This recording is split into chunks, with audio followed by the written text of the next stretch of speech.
Hello everyone, welcome back to Jasper's Game Week Aussie Edition. If you're joining us for the first time today, I'm John and this is Sarah, and we're from Meeples and Dragons. We're coming up on Game 3 for today with Dungeon Master Jared, the GM Chef. Huge thanks to Jared and his merry band of adventurers for joining us tonight, and thank you to our friends at Ardent Roleplay for hosting us on their Twitch this week. If you haven't checked out their augmented reality system for TTRPGs yet, you should stop by our site, grab a copy of the print and play, download the app, take it for a spin. Don't forget, you can influence the game through donations to give advantage, disadvantage, rerolls, and more through the Tiltify. We'll pass you over to Jared now. Thanks for joining us.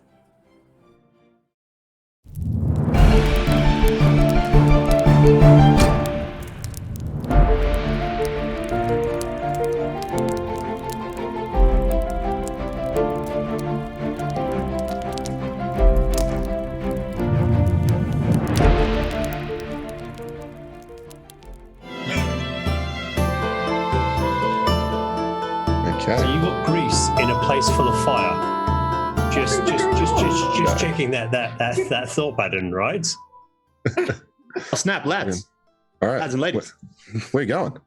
We're live. Hello, everyone. Welcome to, well, I guess it is May the 4th, so happy Star Wars Day to all of you Star Wars geeks out there. But we're not worrying about that tonight. We're playing Dungeons and Dragons. And joining me for this wonderful game, if you could all introduce yourselves and a brief introduction of your characters, perhaps just a race and class, so that we can dive right in. Joe. Hello, my name's Joe, and I'm from Band of Badgers. We're another stream group on Twitch. Come and check us out on Band of Badgers. And I am playing Arthur Bickford Smith, who is a human paladin. Wonderful. Atul? I'm Atul. I'm playing Os, an arcane trickster rogue. I'm going to be stumbling my way through a terrible semi-Kiwi accent because I've been watching a lot of Wellington Paranormal, so hope that works for you. Okay, I'm not going to judge as a half human myself.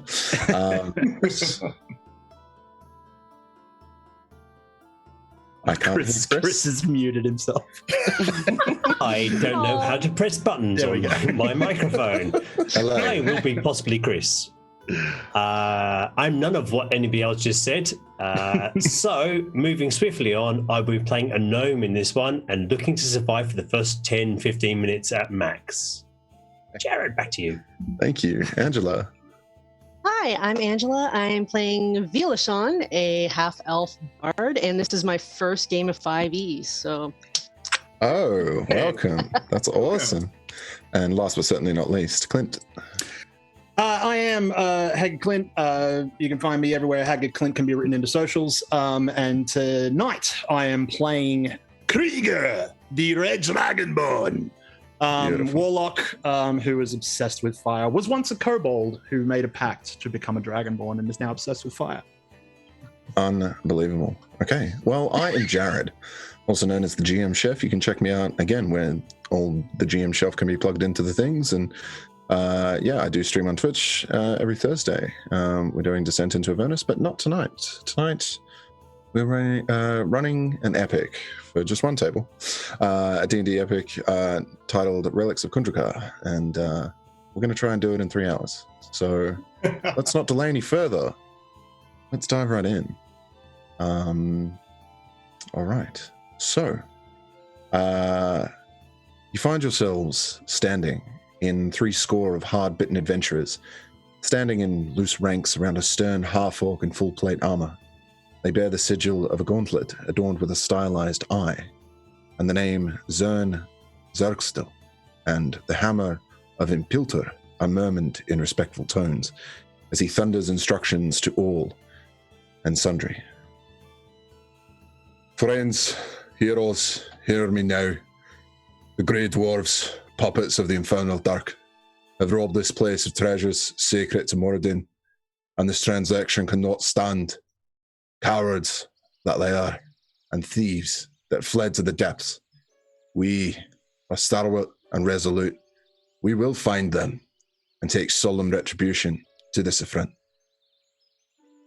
So, you guys have been gathered here for the purposes of retrieving some of the relics of Kundrakar, believed to be incredibly well forged weapons, tools, and magical artifacts. Thank you for the donation. Do we see who did that, or do we just do a shout out? Or Is that Einbert that donated?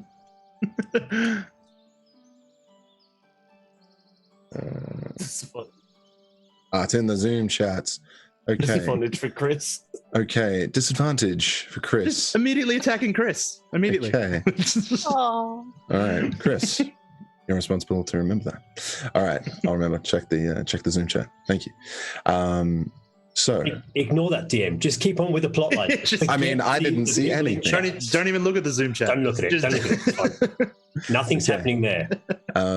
But yes, the word is that recently explored ruins of Kundrakar, ancient dwarven weapons and smithy techniques have been looted by some Durgar, the grey dwarves, and fabulous weapons and armor await those brave enough to come and take them. It has been said that those who find these weapons and armor, and assuming they're not of the utmost value, whoever lays hands on them may take them as a reward. So perhaps that is what gathered you here today. Perhaps it's for the good of the city of Mirabar. Nevertheless, preparations have been made, and soon the expedition is to be underway. Why don't you guys sort of introduce yourselves to each other in character? Who's standing next to who?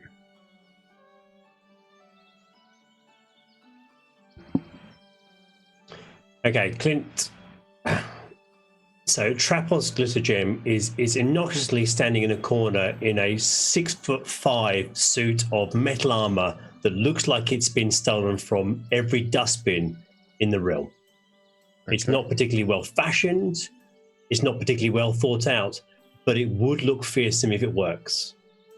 Inside that is a gnome strapped into this, and he's kind of carefully placed bits of tins around him, bits of glass, clearly a dwarven forge looking for an upgrade. Think Iron Man, but with the CGI effects of the early 80s. Is the best way to think about the way Trapos has built his arm around him. Instead of using things like leather or cords, he's used bits of string and possibly catgut. Yes, an early form of cordage, yes, I'm sure. He seems to turn left rather than right most of the time. Other than that, he's here for the money. He's here for the items. He's here for the money. Let's face it, he's here for the money. Right. Fantastic. And who sounds like that they would be a close companion of Trapos?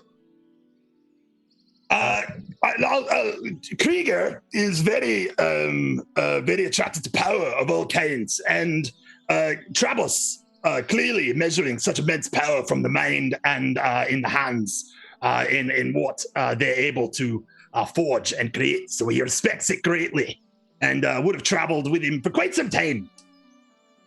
Okay, I would imagine. Awesome. And Arthur, what has brought you here today? So Arthur would be standing tall and proud, and the first thing you'd notice is a large handlebar moustache that rests atop his top lip, and he has a large warhammer next to him, and the threats to the people would be the thing that Arthur would be here regarding. Okay, protect the people. I love it. And a friend of yours, perhaps, Belashon, you've gathered here. Yeah, Velashon is most likely playing cards or looking for a card game, or maybe just contemplating life while playing her flute. And Oast, a mysterious figure. No, actually, standing next to the serious figure of Arthur is a scruffy nerf herder. Obligatory reference. In a black and gold sort of tattered hood and coat. He's got slouched shoulders and he's looking around. It's like, oh, a little bit hot in here, eh? It would be.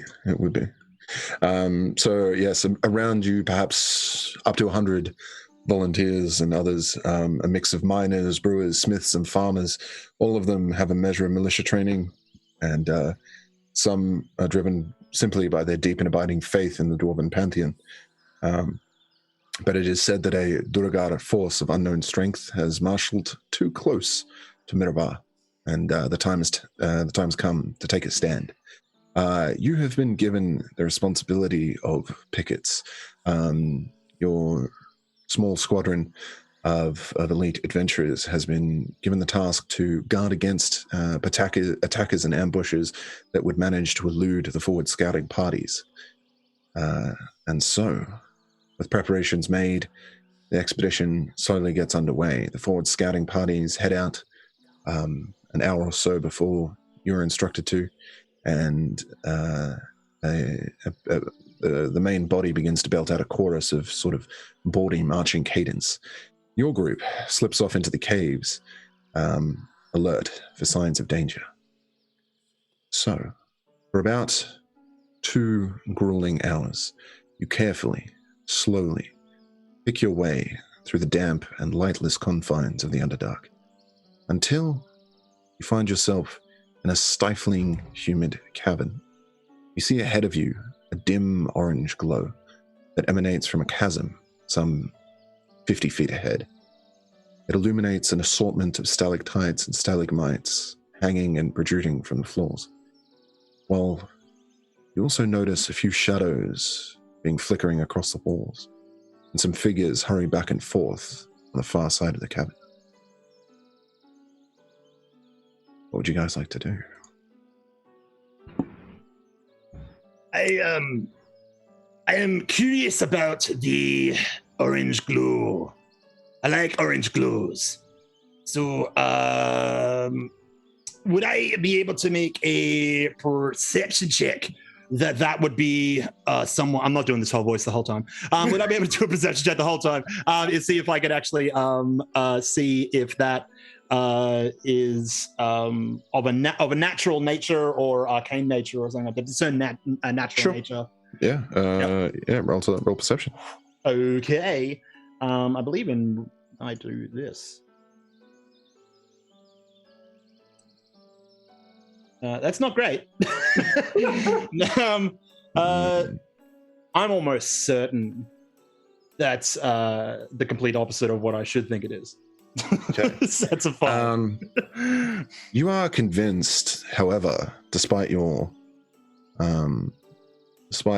inability to actually decipher it, the stifling heat here and the sudden humidity and the increase in temperature, you also smell the familiar brimstone and sort of smell of molten rock. You wouldn't be surprised if you haven't come across a magma flow nearby.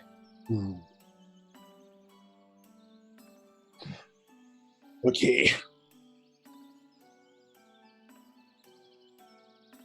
Safety tip: don't touch boiling rock. It melts your face. It does. I've seen it happen. Oh, that's a good tip, hey? Pro tip: don't drink the bright stuff. So, as we've travelled many times together, who's the stealthy little sneaky buggers in the group? Because I'm guessing it's not Arthur. No, I'm very loud, unfortunately. I'm in a 6'4" tin can, so I'm out too, unless I convert it and then put wheels in it, then it becomes a bit sneakier. So, you three are our forward guard. Go and sneak while we stand here and I have a cigarette. I'll pack you up from the back. I'm not without the ability to sneak. Yeah, that sounds choice. I'll go have a look. Wait right here. It's quite comfortable. Avoid the fire. Yes, you go, host. You go. All right. I go off ahead. I'm not doing the voice the whole time either. I feel like I'm going to insult somebody. Oh, that's choice, Pooh. Oh, that's okay. I'll just take it. Don't worry about it, mate. I'll just mimic it for you. That's fine. Don't worry. My specialty is accents.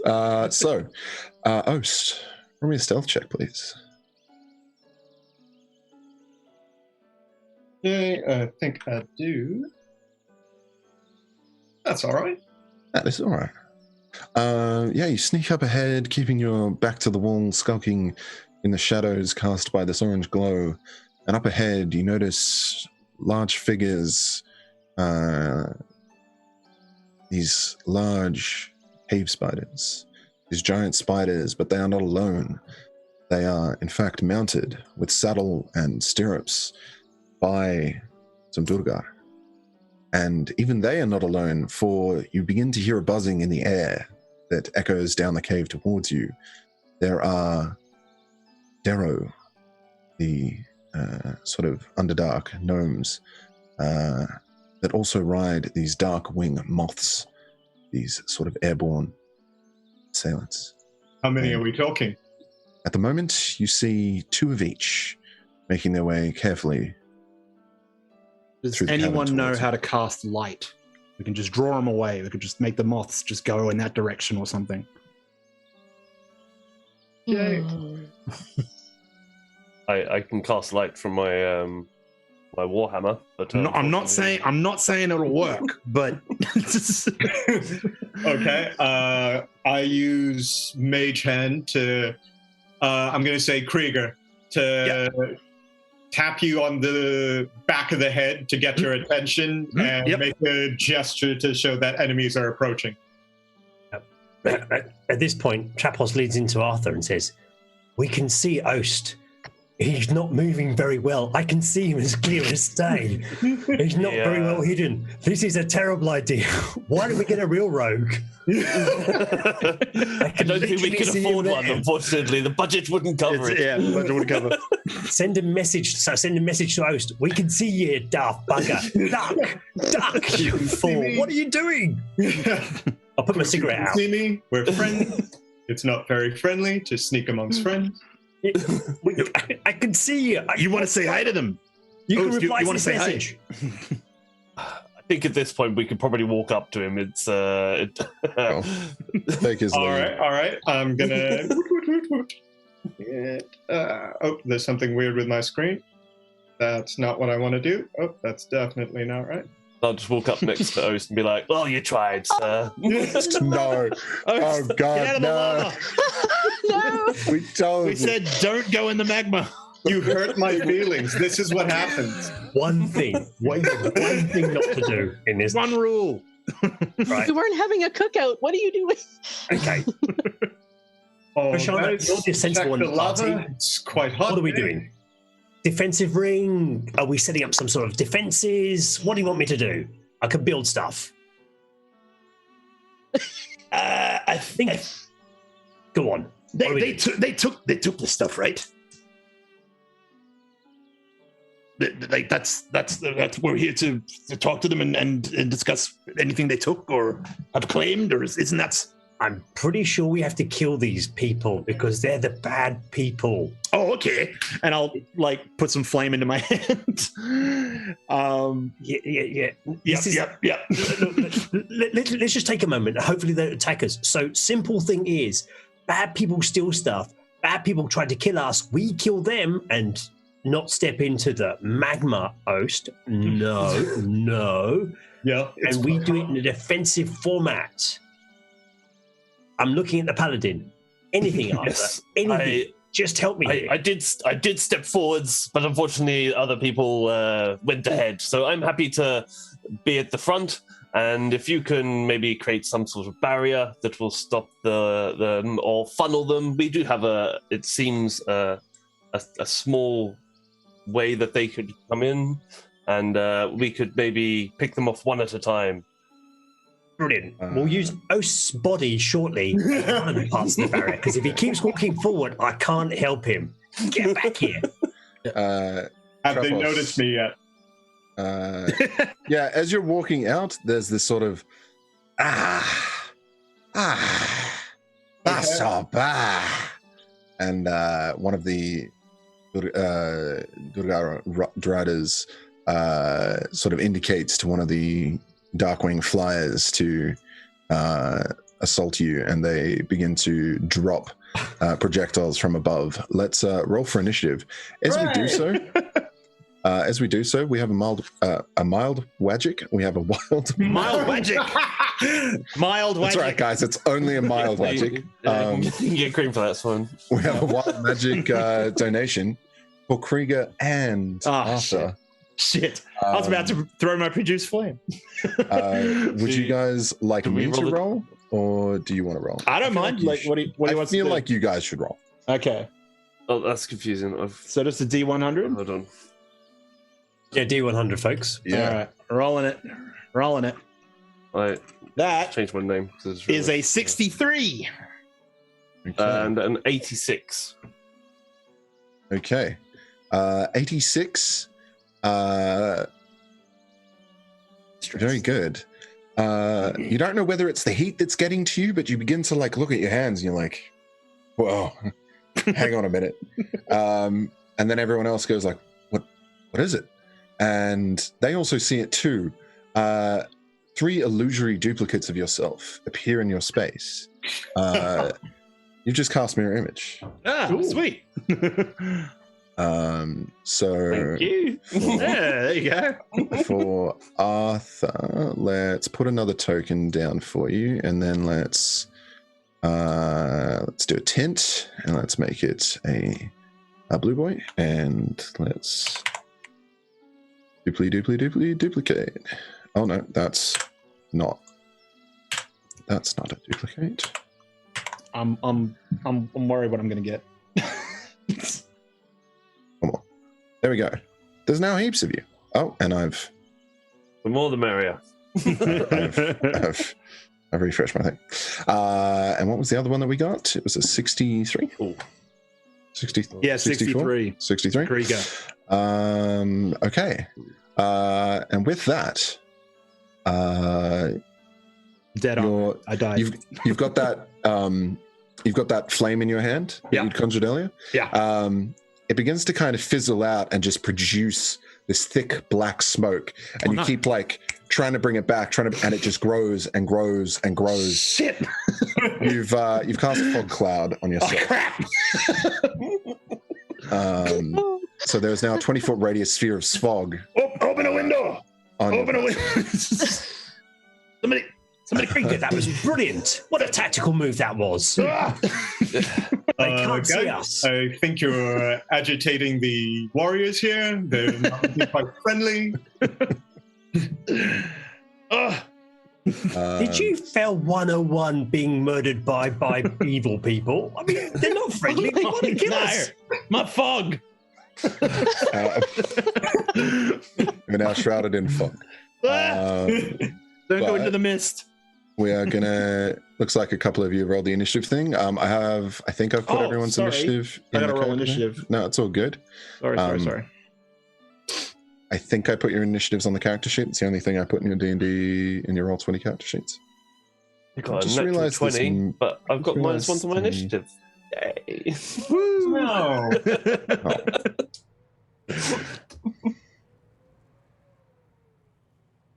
Does that fog follow me? Is that what happens? You gosh. you cast it on a center point. Okay, so it's kind of smogged the area. Yeah. Okay. Yeah. Okay. Why? Okay. I should also probably put that on a layer that isn't interfering with stuff. It's a marine layer. It's fun. Yeah. I'm just going to roll initiative unless Velashawn, did you have an initiative for me? It's in. I have the manual version of rolling. That's cool. Ooh, retro. I love it. I know. Little old school, little old school. It's like Iron Man from the 80s. It's a dirty 20. Beautiful. All right. And host. Oh wow! Thank you. What's your initiative? Did you Your roll- initiative is 0 right now. Did you roll- realize that? Did you Yeah, roll manually? Magma. Yeah, I did 8, 8. Okay. which means Great. I'm still in the same spot. It's not better. It's not better. I tried. Okay, so let's punch in these guys. Kapow and Kazam and 2 more, please. Blammo. Wow. Whack. Okay, thwack and Kazar. These are some seriously great initiatives. I don't like that. I don't like that at all. And descending. Yeah, that's my sarcasm. Velashorn, you are up. You realize your Can I companion. Yeah. Can I see past this layer? No. Unfortunately, you sort of you encroach with the rest of the party up to where Ost's previous position was, and you did just get a glimpse of them. As suddenly there are 3 duplicates, and then a fog cloud projected in front of you.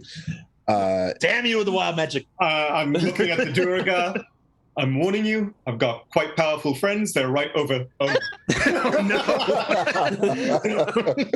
They were there. Help! I can't see. they're usually quite dangerous, so I've watched my step. I'm warning you. So, I'm gonna ready my bow. All right. First sign of danger that you see? Yeah, Okay. through the mist. All right. Did you want to get any closer, or? I'll just be bumping into like all these duplicates, right?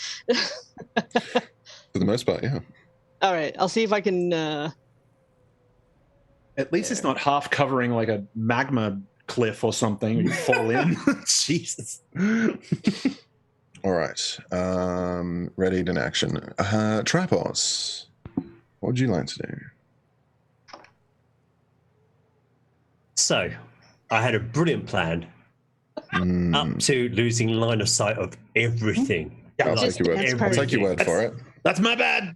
And being a gnome and moving all of 25 foot, I can move to the edge of the fog cloud and still not see out of it. Yes. Wow. That's cracking. So yeah, Trapos just kind of like again, think of it as RoboCop and the big kind of clumpy thing just kind of clumps past. And at some point will probably fall over at some stage. And he's ready. He's looking for combat. He's looking for a fight. He casts mirror image because he's a complete coward. Yeah. Bring on more. We need more. More duplicates. More duplicates. Everyone gets duplicated. Duplicated. I don't mind you having duplicates. I mind that I'm all here by my lonesome. And with Those needs friends. Friends have abandoned him. reaction, I scream, cease and desist. This is Dwarfen land. And I'd you listen are to the not fog cloud if I authorized was to you. stay here. Bugger off. Come quietly, or there will be trouble.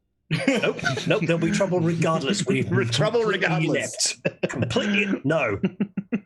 End scene. Pearl Urban? Pearl Urban? Okay. So, Arthur. Arthur and his new friends are gonna step forwards in front of Ost, and I will ready an action so that if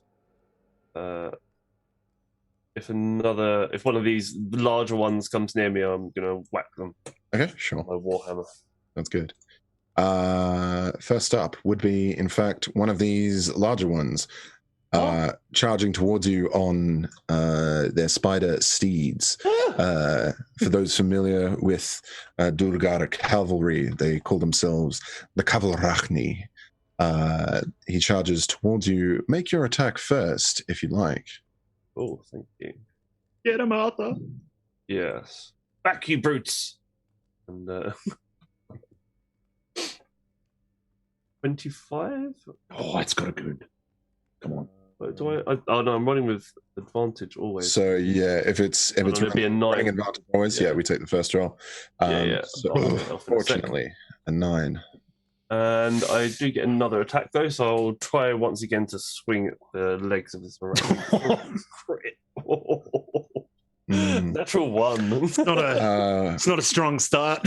No. You think to yourself, these illusory duplicates will be more than I need to cover me. But as it charges towards you, you You falter, not that anyone would know, but nevertheless, the creature, the spider and rider charge towards you unrelentingly, and the spider is going to obviously take a bite at perhaps one of your 3 illusions. So I have to roll a d20 to determine whether or not the attack instead targets one of your duplicates. I need to roll a 6 or higher.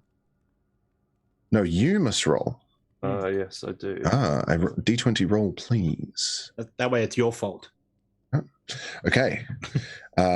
Yes, the creature attacks for a 15 to hit. And what is your dexterity modifier? My dexterity modifier is -1. -1, wonderful. It is going to take a huge gnashing bite out of one of your duplicates, and bamf, it is disillusioned. No, God, yes. Not me! He was so handsome. Oh, no. That one was my favorite of my 3.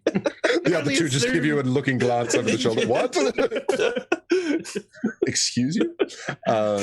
And favorites, are we? we'll show you. They just leave. They walk off. Start a new life. The rider then swings down with a war pick towards perhaps the other one. But you roll another d20 for me, please. What a dick. I know. Okay, I think you are safe again. An 8 or higher this time. Yes. A brutal strike just coming straight down through the top of the skull of another illusion and crushing it. It would have been a natural 20. But there they stand. You used up the natural 20 now. He won't get another one for the rest of the night. That's all right. It's my lucky dice. We'll keep just warming up. But that is the rider's turn, and from the caves above, this one positions themselves a little bit behind on the flank, and as the spider sort of crawls down slightly to give the rider an advantage, they stretch out with a crossbow and take a shot at Oast. Not Oast. It's okay. He's the heart of the group. Oast manages to sidestep it at the last second, unless Quite it has nice of less you. than 10 AC. Appreciate it. A 10 to hit, it manages to deflect off the floor and narrowly misses Oast. Krieger. That's not friendly. Krieger. Krieger is lost in fog. So he will just run straight in the direction he was kind of traveling in, and probably plowing to trap us. But let's see. What is that? Are these 5-foot squares? I know there's a measure of things. Yes, sir. In there. I don't know how to play. Yeah. So if I D&D. could I run just run through him, sort of thing, like this way until I'm out? Yeah, sure. I can run through an illusionary duplicate. That's okay. Yeah, I mean you're not attacking it, so like No. maybe you try and hold yourself up, but you've charged too. Yeah, I'm too just fast going to right through it. Through it. Yeah. But you're not doing anything too aggressive, so it kind of glitches electronically. So I'll run through the fog and then fall through the illusionary duplicate and realize I'm safe, I'm good, and then I'll see the big spider immediately above Arthur and his duplicate there, and I will fire an Eldritch Blast. I will fire all my Eldritch Blast at him, and I believe I just do this thingy. This thingy, that thingy. This thing, it's still rolling. It's doing its thing. Hey! Hey, it worked. That's a natural 20. Woo! Hey! All right. That's a good first roll. Accidental success. So what is that? Now, do I roll damage now? No, that's good. Oh, it's already included it. Cool. All right. Would have already included it. If it comes up with a exploding dice, it won't obviously calculate it. We'll just do that manually. But in the meantime, that appears to be 5 plus 8 for a total of 13. If 13. I can maths, which I can. Yes, I can maths. Good. Wonderful. Yes. What color is your Eldritch Blast? What does it look like? It looks like it kind of looks like a firebolt, but it's just too red and too straight when he fires it off. I think he actually gets to fire 2, doesn't he? He does at this level. At level 5? Yes. Yeah, at level 5. And so I will fire off my second one. Why am I seeing you with Superman laser eyes right It's now? just It's the smoke that's obscuring everything. It just blurs. It's like an Arthur disco. Ducks Just see a pair of red eyes. And the cool thing about my Eldritch Blast too, that's a natural 14. A natural 14? That's a natural 14. Oh, yeah, mate. Yeah. It's green for some reason. I don't know why it's green. Don't know why it's green either, mate, but I think it's a hit. Oh, yeah. Okay, good. Yeah, great. Yeah, good stuff. Rouse. Choice, Brad. So that would be 7, 8, 9, 10 points of force damage on that one as well. Streaking fire and flame. What it does for us. The cool thing about my Eldritch Blast is that I've got a whole bunch of invocations attached to it. Hey. Which include, hang on, where's my thing? Features and traits or something? Yeah. I have Agonizing Blast, which is the +4 that's already kind of added, I think, to the damage it deals on each roll. I think D20 does all that already for us. I'm not sure. Roll 20? Does roll 20 automatically do that? It does nothing for me. It does nothing.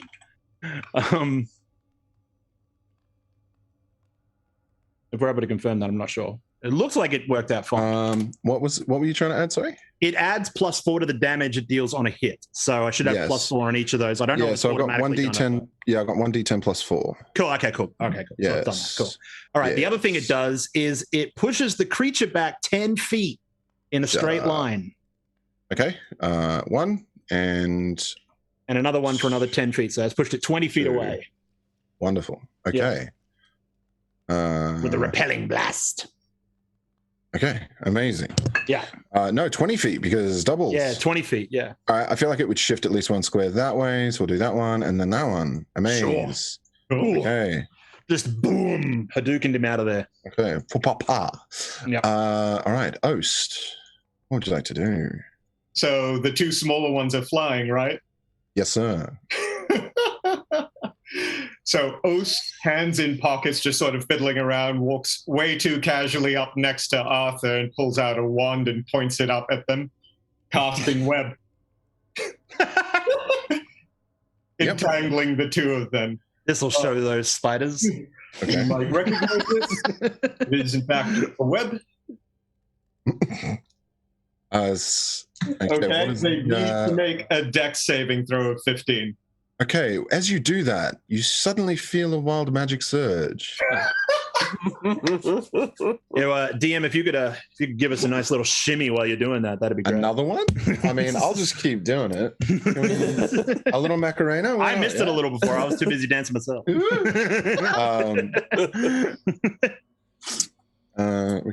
can just get it going. Magic. Let's go. In here.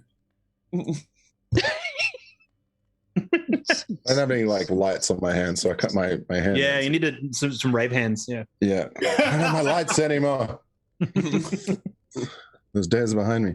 I'm getting too old for this. How old are you? We don't talk about party, Jared. Not even 30. Oast, what is your wild magic roll? All right. D100, if you please. Pop plant. Let's go. Oh, shit. I don't You now remember have what to that roll is, on but this it's table pretty at the bad. start of each of your turns for the next minute. Yep. Wait, I'm what? How do you roll a natural 1 on a D100?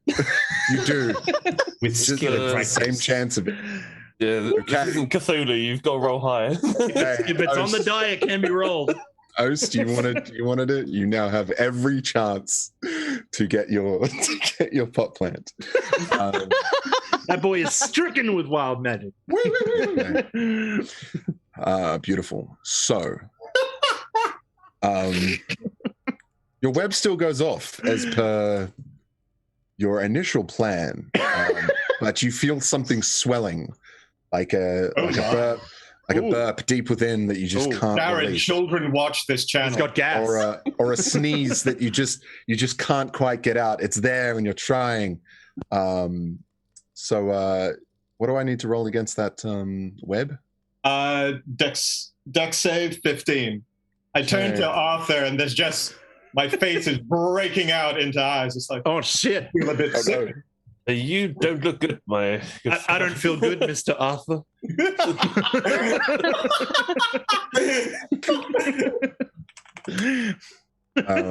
Okay. No more fizzy drink. The one a little bit behind has been afflicted by the web. The one over the lava has just been missed. It manages to duck out of the way as you fling web. Okay.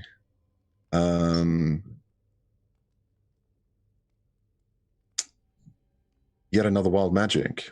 Trapos, you find yourself sitting in this fog, looking amongst your mirror images, and yet again, something about these caves seems to be afflicting you. Roll me a wild magic, please. Magic There's ass something in the caves. sulfur. There's something in the sulfur. It is. Yeah. I don't think I haven't forgotten about the disadvantage yet. Is that? Five. Do my eyes deceive me? Oh, Yet it's another mirror image.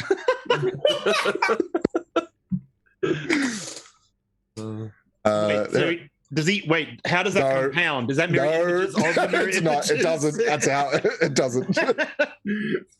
I wish it did, but Boo. you are now surrounded with even more images of yourself. So many trapeces. Trapai? Trapezes? Trapels? Was I? Oh God, I'm going to be thinking about this for like the next 3 days. Okay. Meanwhile, the dark flyer zooms past and releases one of its aerial grenades. A vial of acid is splashed down amongst the feet of Arthur, and Oast. I'm going to need. Oh no! Is it a single target? Yes, it is. I thought it was splash damage. It's Never not an mind. No, it's not. I mean, I could throw the Alchemist Fire, which is an area. Let's do that. No, actually, all of these. Let's go. What a strange stat block. All right, Arthur, won't you roll me a d20, please, to see if we can avoid your illusion. Perhaps it hits you. Perhaps it hits the illusion. An 8. Oh, that is unfortunate. As a 22 to hit, the vial of acid does manage to collide with you, sir, and your skin begins to sizzle for 10 acid damage. Ooh, nice. Okay. And then this chap That's not no damage. Jeez. No, it's not. It's really not. That's not no damage. To break free of the web, Oast, what is required of this creature? Does he make a save at the end of his turn to break free of the web? He has to. Strength saving throw 15. Okay. Is that at the end of his turn? Yes. Okay. And I'm assuming he's restrained, so disadvantage on any attack that he makes anyway. He is going to throw something that you aren't quite sure what it is. It looks just like a rock until as it gets closer, it begins to crackle and swell with a thunderous energy. It skitters and lands, as I roll with disadvantage, almost at your feet, and then dink, it falls down into the lava below. There's this kind of pause as you watch it sail down, and then this thunderous crack that launches molten magma up into the air deafeningly rings out across the chamber. I look at that, and I look back at that was a You're a little bit shit, hey? You think that, and then you see the rider quickly freeing its winged what's the thing? It's winged moth, Moth, the Underdark right. moth. A winged moth? A winged moth? Never have I. Be free, is- Mothra. It is a 21 Oh, no, more to break Mothra. free of its. Yep. It manages to break free of its restraints and continues its path continues its assault towards Elishorn. You hear the cacophony of battle ahead of you. What would you like to do? All right, I'm gonna move up next to Krieger and take a shot with my bow at Mr. across the way. The spider guy. Yeah. The one up on the cliff to your right? The one to my Okay, fantastic. I will mark them. Yeah, that's a 9. Oof, okay. Much like his shot of a bolt towards Oast, your arrow unfortunately clips a hanging stalactite from above, splintering towards the creature instead. A bonus action. Yes. I'm going to look at Arthur and sing, I was lost in fog and I don't know why, and give him bardic inspiration. Fantastic. Okay, that was who was that? Sorry. That was for Arthur. Okay, Arthur, you are inspired. That's a D8. Kabam! Thank you. Wonderful. All right, Mr. Trapos. Is there anything within 25 foot of this incredibly powerful gnome? All 6 of me. There is one of your. He's done House Party Protocol from Iron Man 2.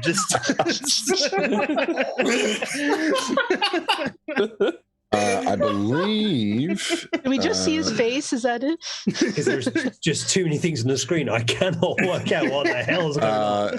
I believe this individual here would be something you could target. Yes. Right.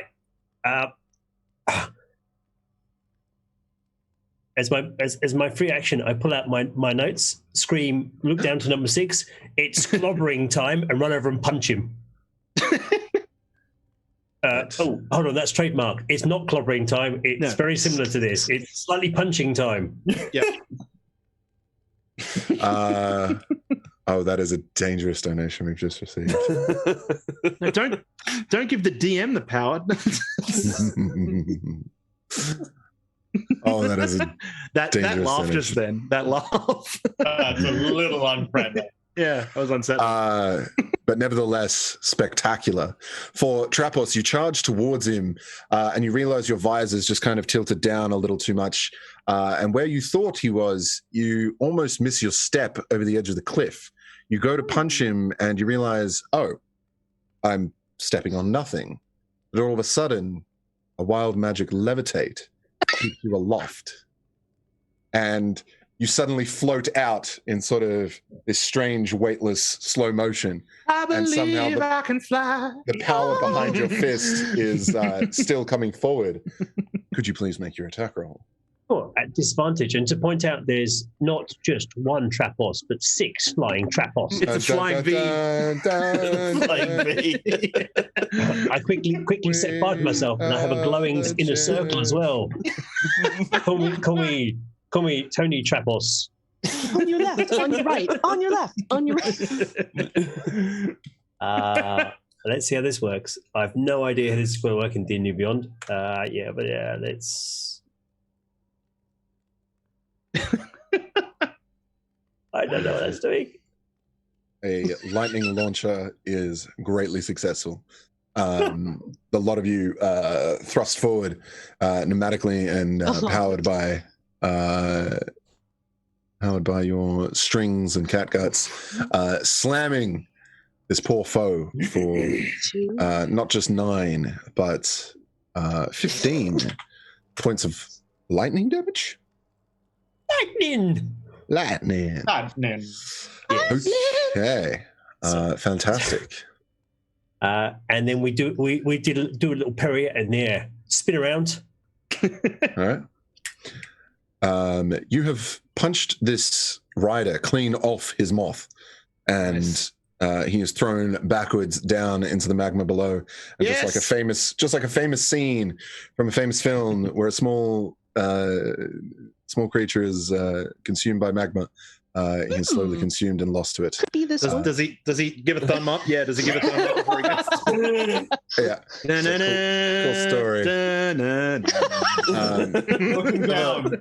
Trapos. Are we the monsters? Yeah. Are we the bad guys? Yeah, we the bad guys. Oh, we're baddies. However, Trapos and his That writer had a family. His mobile army. his agents are just sailing out ever so gracefully over the cabin. How high am I up, DM? Just as a question. I feel like you're only maybe a foot off the ground where you are right now, but the other side of the cabin is about 10 feet up. So you're about to collide with that. Okay. Yeah. So rather than gracefully lift off, I'm gonna look a bit like Chris Angel, where I'm pretending to fly. You're just like, I'm doing it, guys. I'm doing it. This is me levitating. Yeah, but no one can actually see. It's like a friggin' hummingbird. Yeah. All right, Trapos, is that your turn? Are we... Sure, why not? Why not? Is it there, please? As if you didn't do enough. Arthur, please. Arthur's gonna shout. Well, I assume that this fight is going as well as all our previous battles we've ever been in, and is gonna move up to the same spider that ran away previously and try to hack at its legs. And I'm going to cast as a bonus action Divine Smite. Oof. And then I'm going to try to whack it in the legs. Whack him in the legs! Get him in the legs, Arthur! A 15. Kneecapping a paladin special. Kneecap him! A 15 is gonna sweep hit. the leg. Oh. There we go for 24 damage. Wow. Straight in one of his joints. Wow. Okay. Just hobbled him. Yeah. Yeah. You clean sweep through these legs as you put it. The creature now down to but only 4 of its legs. It's not looking Fighters back on the menu, boys. I do have a second attack. So all right. The rider topples, crumbling to your feet. Nice. You may have advantage on your next attack. Oh, sweet. Don't get my divine light. Misery him, Joe! Misery him! Ooh, crit. So yeah, as he falls from his spider, I'm just gonna try and smash him over the head with my hammer again. Beautiful. That's a vicious crit. Yeah. Yikes. Okay. Pretty good. Yeah. How do you want to finish him? Yeah, so literally as he sort of falls to his feet, I'm just gonna swing my hammer back round after hitting his spider in the legs and just smash the side of his head with my large war hammer. All right, it is done swiftly, cleanly, and almost respectfully. Arachnids. Perfect. All right. It would have been his turn, but unfortunately, he has been extinguished. The Drider across the wall over here is going to... Let's just actually delete this guy. The Cavalrachnid waits for Trapos to arrive and is going to launch a bolt in the meantime. Trapos, roll... I think you'd have to roll less than a 3 or something for me to hit you, right? Flying V formation, yes. Yes. Yeah, if we can get a D20 from Trapos, please. Looking for the buttons. Slash roll space. Yeah, no, it's okay. Oh, no way! No way! Come on! Sorry, DM. What was that I had to roll under? No! Exactly that, or Okay then. In writing, this is what we call foreshadowing. For it. It's just good storytelling. What can I say? Oh my god. It's Chekhov's gun. You can't show it earlier with that. Exactly. You wanted minor illusion. Mirror image. You got mirror image. That would be a 20 non-natural to hit with a crossbow. Which, unfortunately, you've also created an arrow sort of shoot here. As the arrow comes towards me, Trapos pulls the string and then jerks another piece of cord with his teeth, and you see these two dust cans smash the arrow in half. 21 AC. Man, perfect. Nice. Yeah, amazing. It's as you said, it's just like that's what happens. Okay, a use of shield, I'm assuming. Fantastic. No, it was on class of 21. So you have AC 21. Fantastic. Yep. Okay. I'm a gnome in a dustbin. I mean, what do you expect? wait. Fantastic. Krieger. Is it like a really bit of ripcord? Is that? Yeah.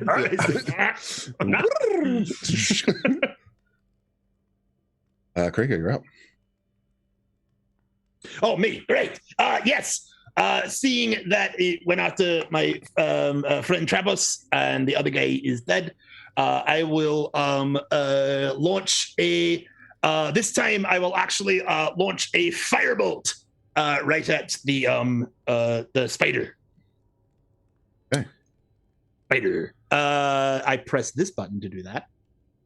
That'll be this button. Yeah.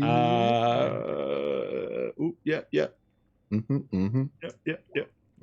That is an 8. Uh-huh. Did that hit? It hit something.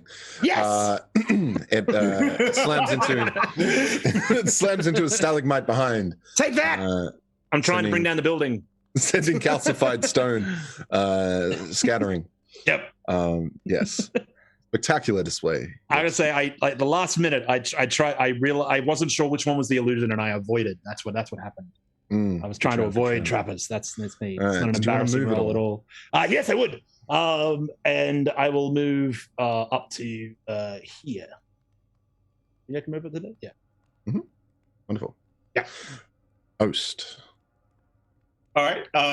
Behind the spider, I create a minor illusion of, let's say, let's say Arthur, but he's as armored as Trapos, just mechanical. Okay. And shrieking bloody murder. Okay. You have now created a divine fusion of the two of them. How do I do the thing? There we go. Okay. Fantastic. A minor illusion, you say? And it's trying to get the attention of the spider. Okay.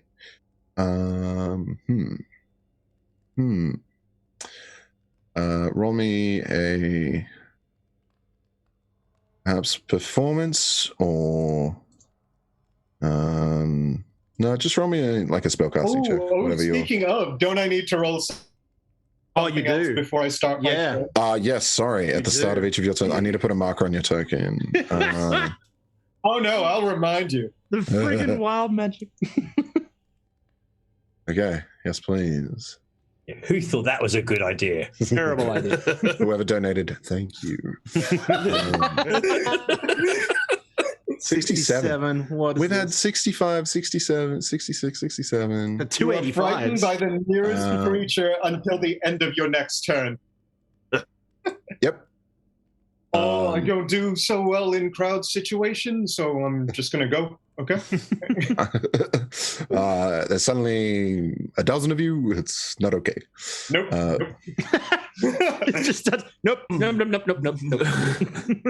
value my personal space, so no insult intended. I'm going to go over there. Goes back in the fog. Yeah. Just sits down, crosses his arms, and rocks.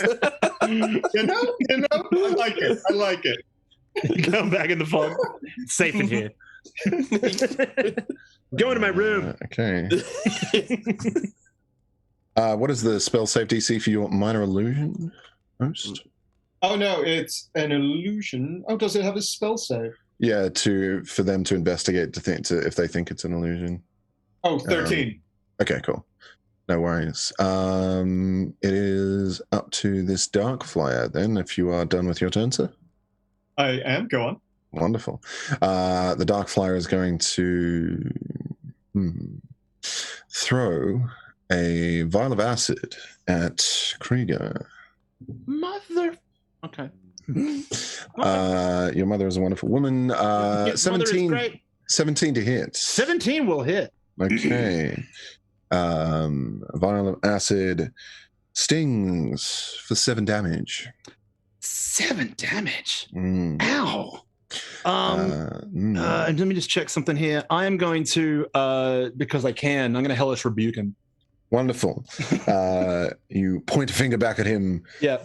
Really mean-like, and a flash of hellish fire wreaths up around him. That's a save, yes. It's a dex save or something, or is it? It's a. I rolled the DM, but let me just check the. Pretty sure it's a save. Yeah, DC 15 dex save. DC 15 dex save, but yeah, that'll be the damage unless you make the. As this creature kind of flies over, an exchange of acid vial that splashes over you, followed by a nasty pointed finger. An eruption of flame just bursts forth, and I don't know if you guys are familiar. Moths don't like fire; they like light, but not fire. The moth that this Darrow is riding is suddenly engulfed in flame, and its wings burned to a crisp, and the charred husk is all that remains as he collapses with a ungraceful crash landing behind you. Excellent. Krieger's OP, please. Yeah, he is he's also charred rather badly and patting himself out as he rolls around on the floor. How much falling damage did he take? Oh, well, I mean, he was okay, like 1d6. All right, yeah, 1. There you go. Oh, excellent. There we go. Don't skimp me on the damage, DM. All right, if you insist. Velashorn, this whole scene having just taken place in front of you, this creature almost rolls to your feet. What would you like to do? Is anybody hurting a lot? Anyone needs me healing? I got it all. I have a little bit of health lost, but all right. I'll manage. I will point at Krieger and sing, Trapos is all around me, he's all around me. I'm just getting into a vibe. And give you 6 hit points for a healing word. I'll take him. And I'm gonna switch out bow and switch to sword. Okay, great. And ready my action for that guy. Right. Velashorn, as your graceful tones echo out into the chamber and provide Arthur with some wonderful healing. Thanks, chat. The timing of chat. Those are amazing. Please. All right, percentile die, huh? Yes, please. That is an 81. 81. I have no idea what this does. You suddenly feel... you suddenly feel like you've had the best cup of coffee of your life. You feel like you can take another action immediately. Ooh. Hey. So you draw your sword. What would you like to do?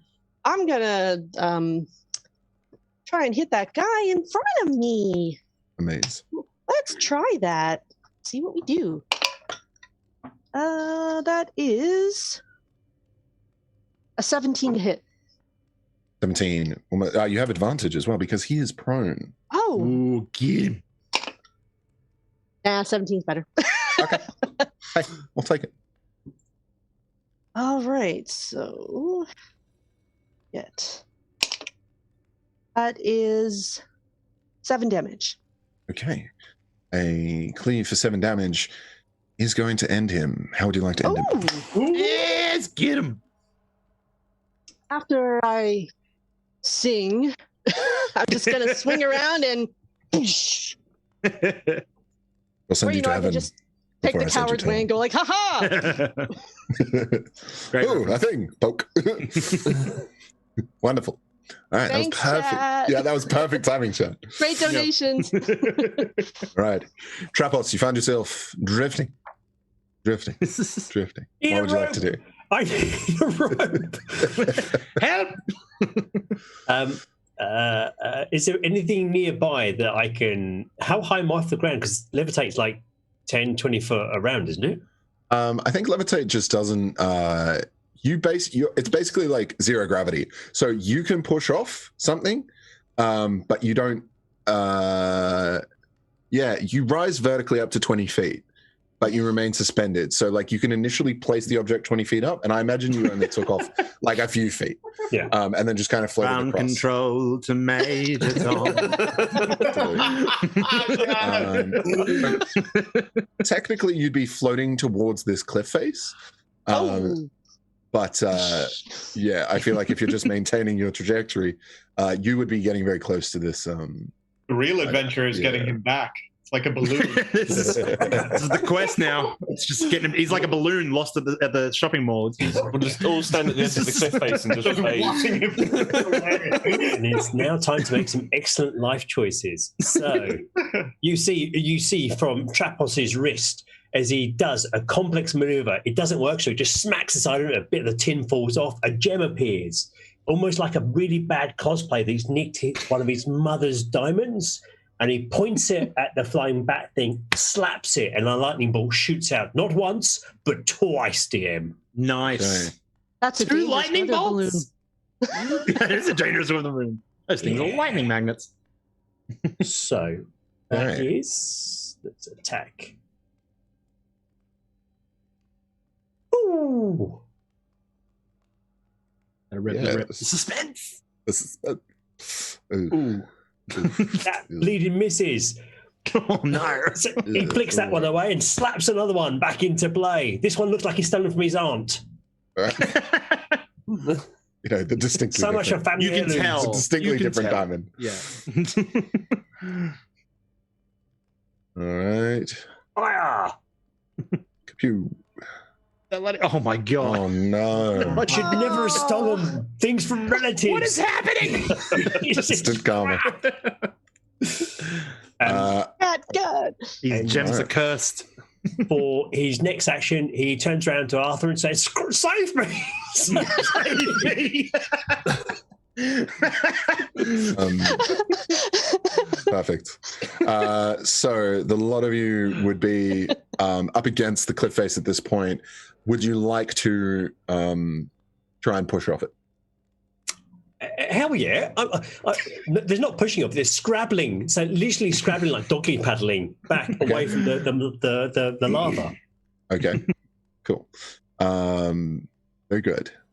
But that's would you, all 7 of us. So we're yeah, all do you doing want to this try dance and party like stuff. do you want to like try and climb up to the raised cliff edge there? That sounds a terrible idea. Let's do that at disadvantage. I mean, you're levitating, so I wouldn't necessarily give you disadvantage. Yeah. Whatever you'd like to do. Well, where would you like to be? Would you like to push off, or would you like to climb up? I know climbing up sounds a really bad idea. Let's do that. Okay, wonderful. Let's do the bad idea. So you and your companions begin to surround this. Yeah. We There's, make ominous.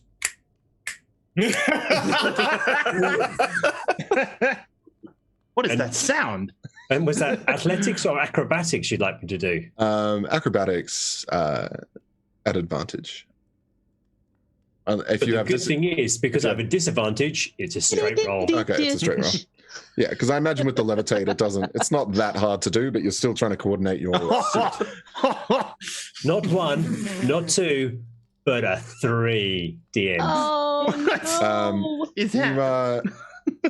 There's sort of like a gear that kind of pulls loose, and as you're trying to like gently maneuver, there's just this sudden thrust of force upwards. You and your companions go sailing up towards the ceiling. Sailing. No, Lionel, no!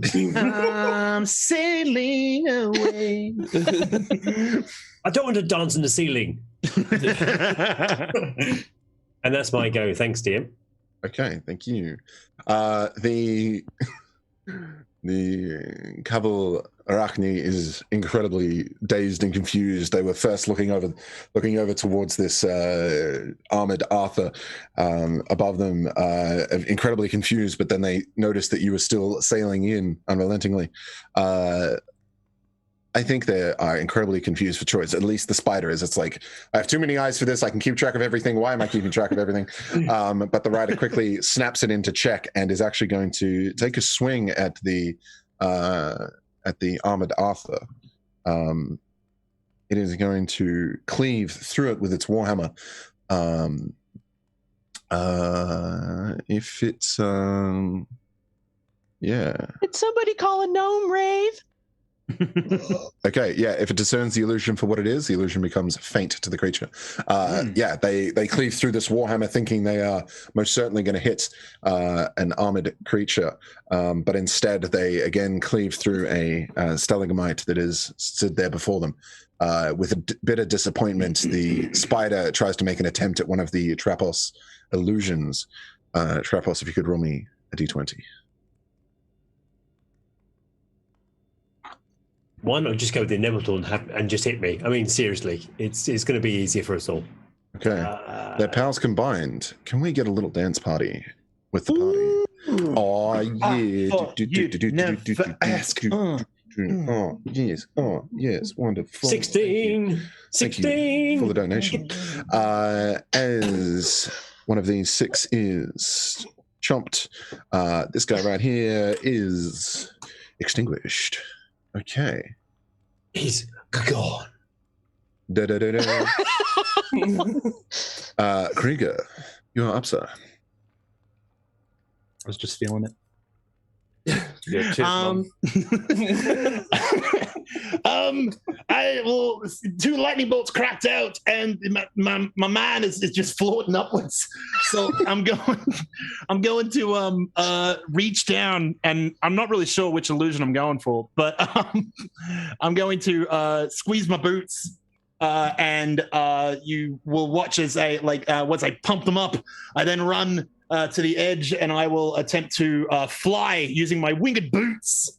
Oh, cool. And I will leap off and fly up to get Trapos, unknowing which one I'm grabbing. Oh, geez. Save an illusion. And I'll probably go careening into a friggin' cliff as I go, I've got you! All right. Whatever one's floating, to be honest. Do you want to just go for the nearest one, or do you want to roll? I assume let's roll. What do we got? 1, 2, 3, 4, 5, 6. Yeah. 7. Can we roll a d6 and see which one I get? We just start yeah. bottom there. I'll roll it. Yeah. Yeah. You think I definitely saw him go out quite far ahead, so you try and careen to the left a little bit. Yep. And then you notice a couple of them up and close to the top of the ceiling. Yep. You think, maybe one of them went past, so you go for this one marked in pink. Okay. And reach for him. And... You go for this hug, and oh no. Yeah, oh no. Slip through. Luckily, though, Trapos would see you at this stage kind of sailing up to him, and then right in front of you, a visor pops up, and he's like, I'm right here. Which one's the real Trapos? I look up and I go, I knew that. It's a whole new world. Anything else you want to do? I think I've used all my movement there, so I think that's really me. And when he tells me I'm right here, I'm like, oh, good. And then I'll shoot an Eldritch Blast at the spider that's right there. If I can. Can I do that? Yeah. Okay. Go for it. All right. I'll shoot an Eldritch Blast. I'm like, oh, good. And then shoot an Eldritch Blast at the spider. Roll this. Rolling. That's not a good roll. It's a terrible roll. That is... It's an 11. Okay. Yeah, unfortunately, a miss. The combination of flying, grabbing, trying to control yourself through the air. The shot is a little bit wide and sails off into the ravine. That's okay, below. because I got 2 of them, and I shot 2 of them. Perfect. Yeah. Well, the second one. The first one was just a guiding shot. First one, I was tracking it in. Yeah, I was locking it in. This next one, boom, is a crit. Yes. What is happening with these dice? It's just gonna ping off all the. I don't think it's actually I don't want to bring it down, but I don't think it's actually a crit. I just think all your rolls are green. For some reason. Hang on, let me check it. No, it's right. It's not a crit. Oh. Ruining my immersion. I don't want to be a downer. Yeah, no, that's fine.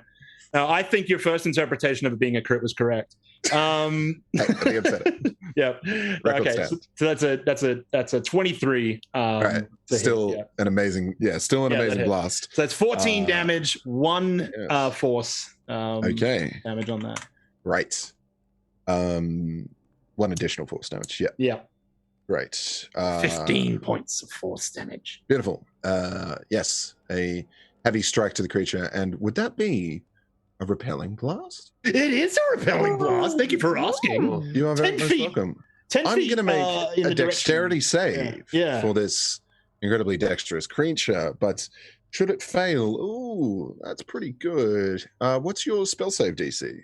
I believe it's 15. Let me just check spells.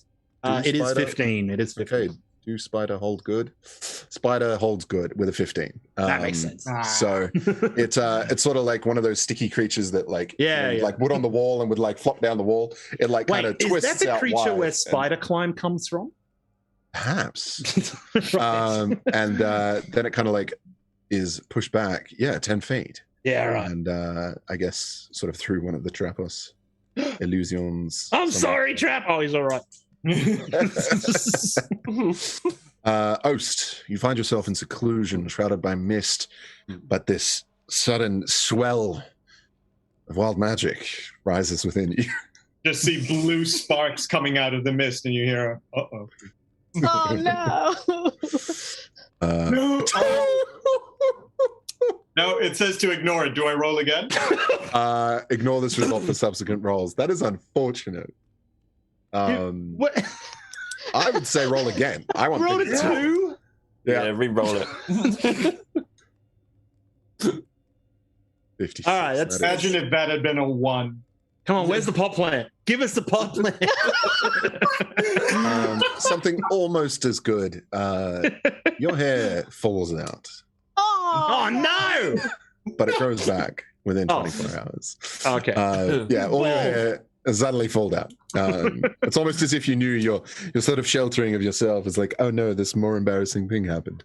I walk out of the mist just like looking at what's in my hands, and Val sees me. What? Val, what's your reaction? The leaves. Like, I am not healing that. I God, And I turn around and I start looking around. What's wrong with me? nothing's wrong. You're beautiful. It's fine. Oh no, it must be. We don't bad. need- Hey, only my we mom. don't need that. Okay. For the rest of your turn, what would you like to do? Okay, only the spider left. Yes, sir.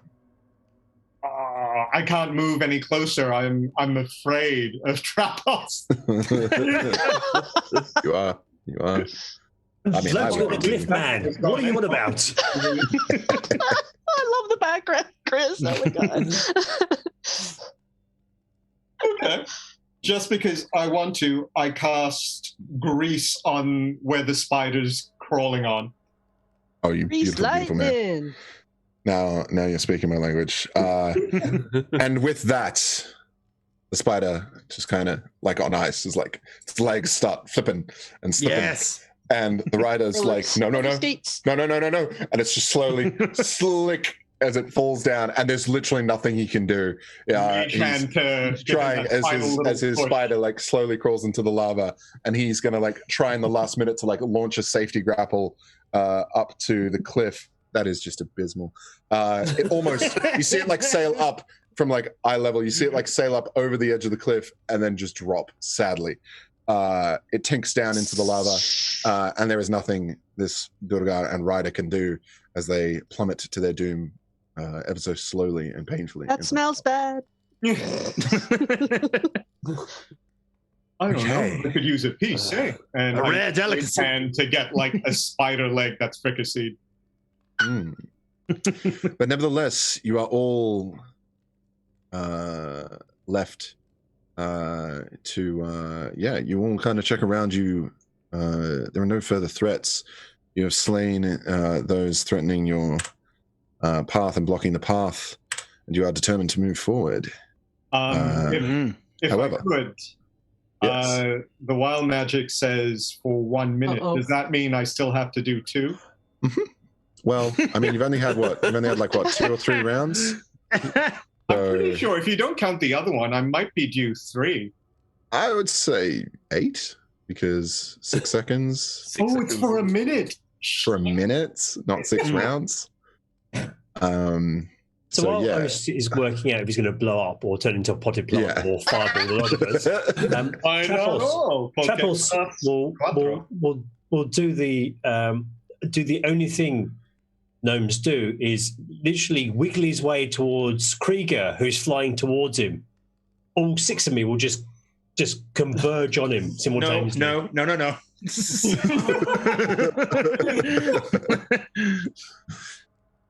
From wholesome to horrid in a matter of seconds. Yeah. So I just have this vision of suddenly Krieger just being swamped. So all you can see is these kind of floating gnome bums in armor, just drifting in mid-sky, just surrounding him. It's the one exposed area of your metal suit. Yeah. It's just the butt. A chink in my armor. Yeah. It's like a small version Protection protocols are engaged. So good. and whisper fantastic. gently in your ear. Why is Oast running from you? Oh, why is his hair falling out? I know what's happening now. I mean, I don't really know. A lot of weird stuff is happening. I blew a 2nd level spell for this effect, and I'm really napped off. Yeah, no, I understand. Can I get a long rest? You think? Well, if it were up to me, I'd let you. Right. To the ground. To the ground. I'll take you down.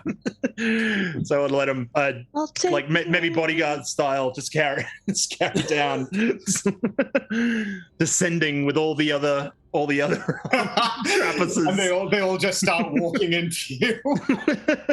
Trappos is a future past. And we'll return back to the ground as best we can. Okay. Fantastic. Meanwhile, oh boy. Okay, can I do this? Take it away.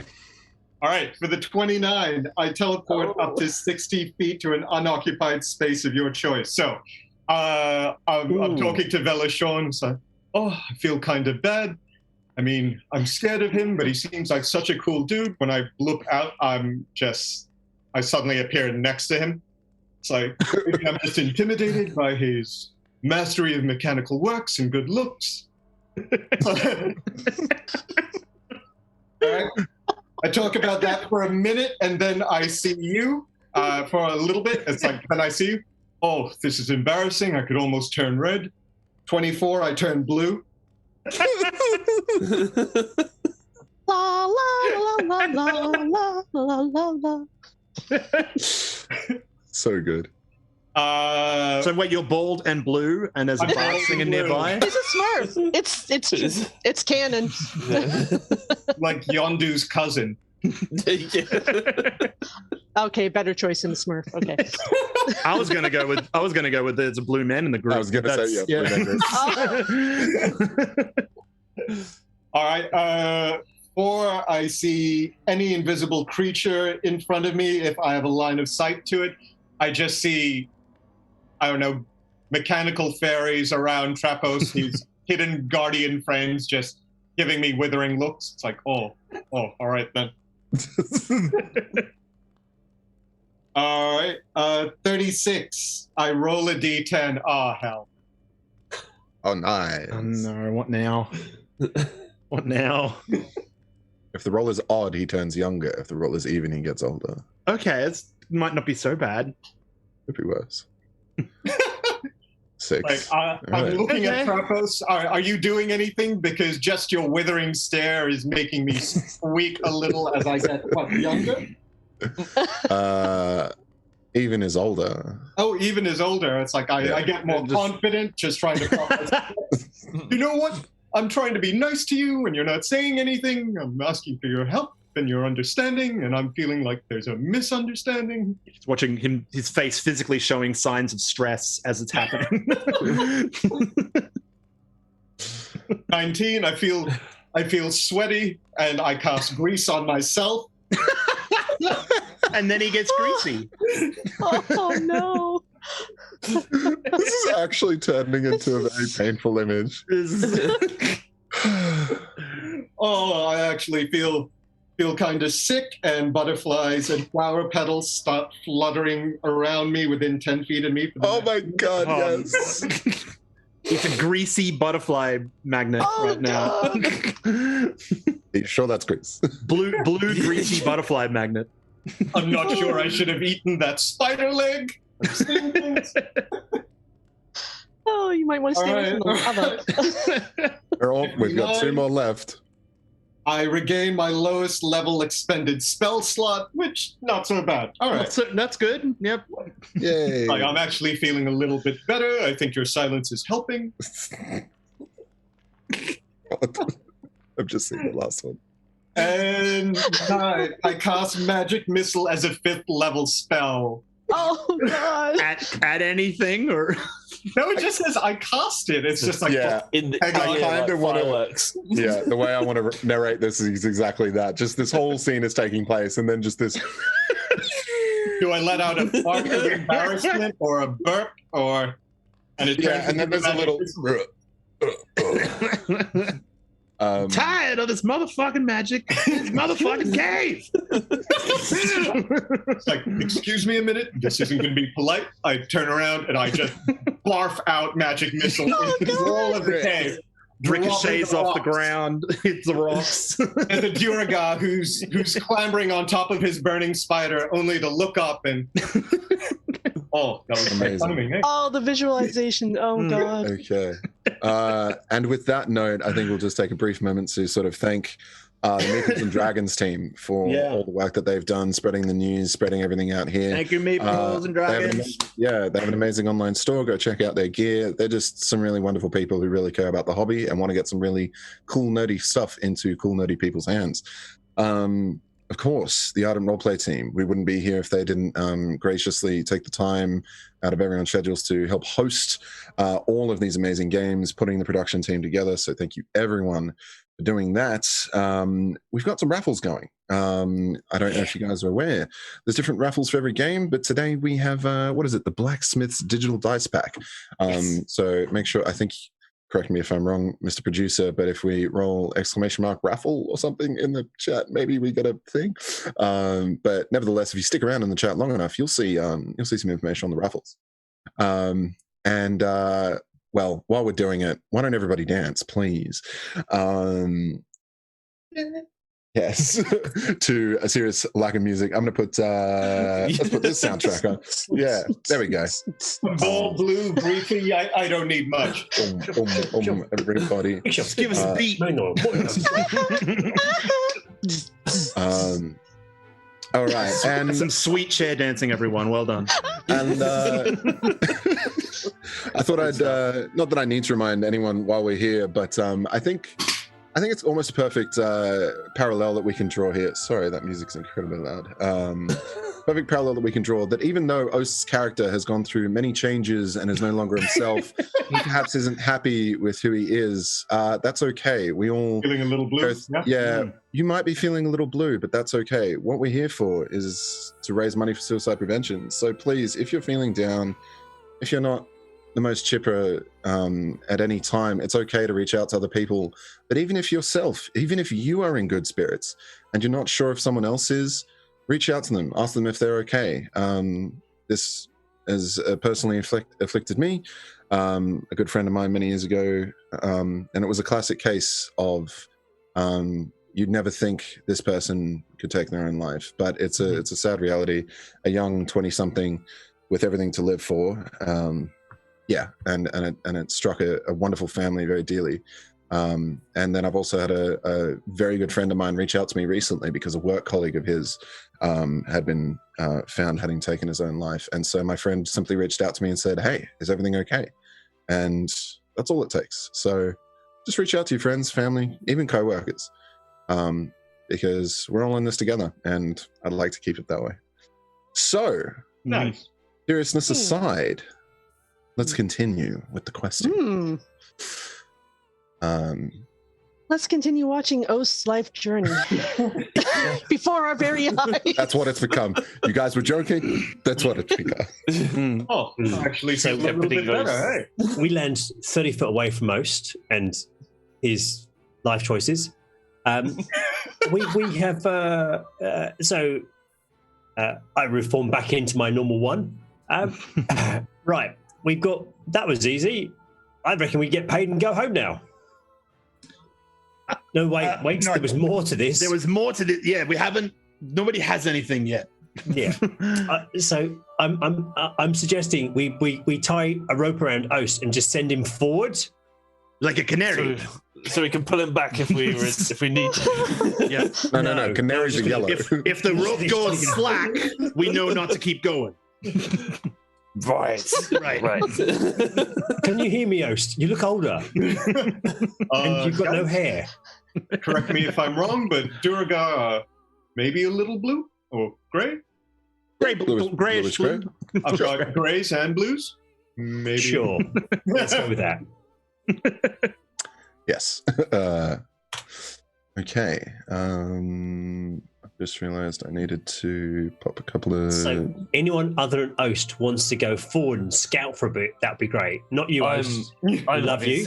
I'm happy to take the lead if needs be. And Arthur will. I'm assuming we're heading off in the sort of northerly direction. The unblocked. Someone. I'm just going to hat and decloak myself. Oh, it's getting serious. I'm just overheating. Jackets off. Look at. Shoot. There's too much lava. Jacket We're off. in trouble. Should I have requested a donation for that? Are there donations for putting the jackets back on? Yes. If you want to keep this DM hot and sweaty, Yes. please. Too much You want to see the grease, DM too much sweat. grease. You want to see the DM make his own grease? You gotta donate. Phrasing.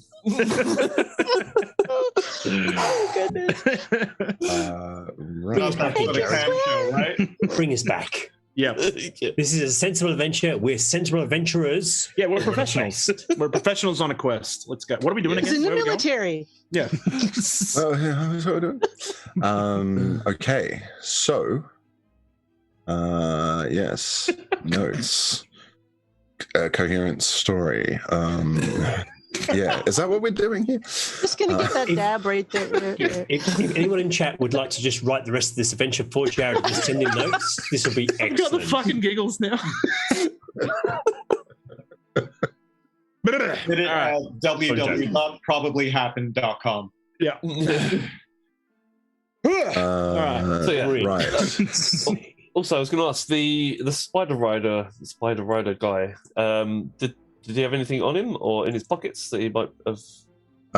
Where he's come from or what? Roll me a d100. I can't loot everything. Ooh. Loot. No, but No, Loot but the world. I have a table for exactly these situations. No rock You find A bag of grease.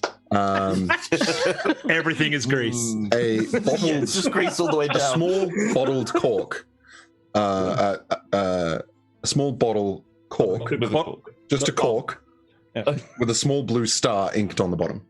Oh, the bottle Ooh. broke. That's where the grease came from. That's where it came from, yeah. Cool. Thank you. Okay. So, yes, good.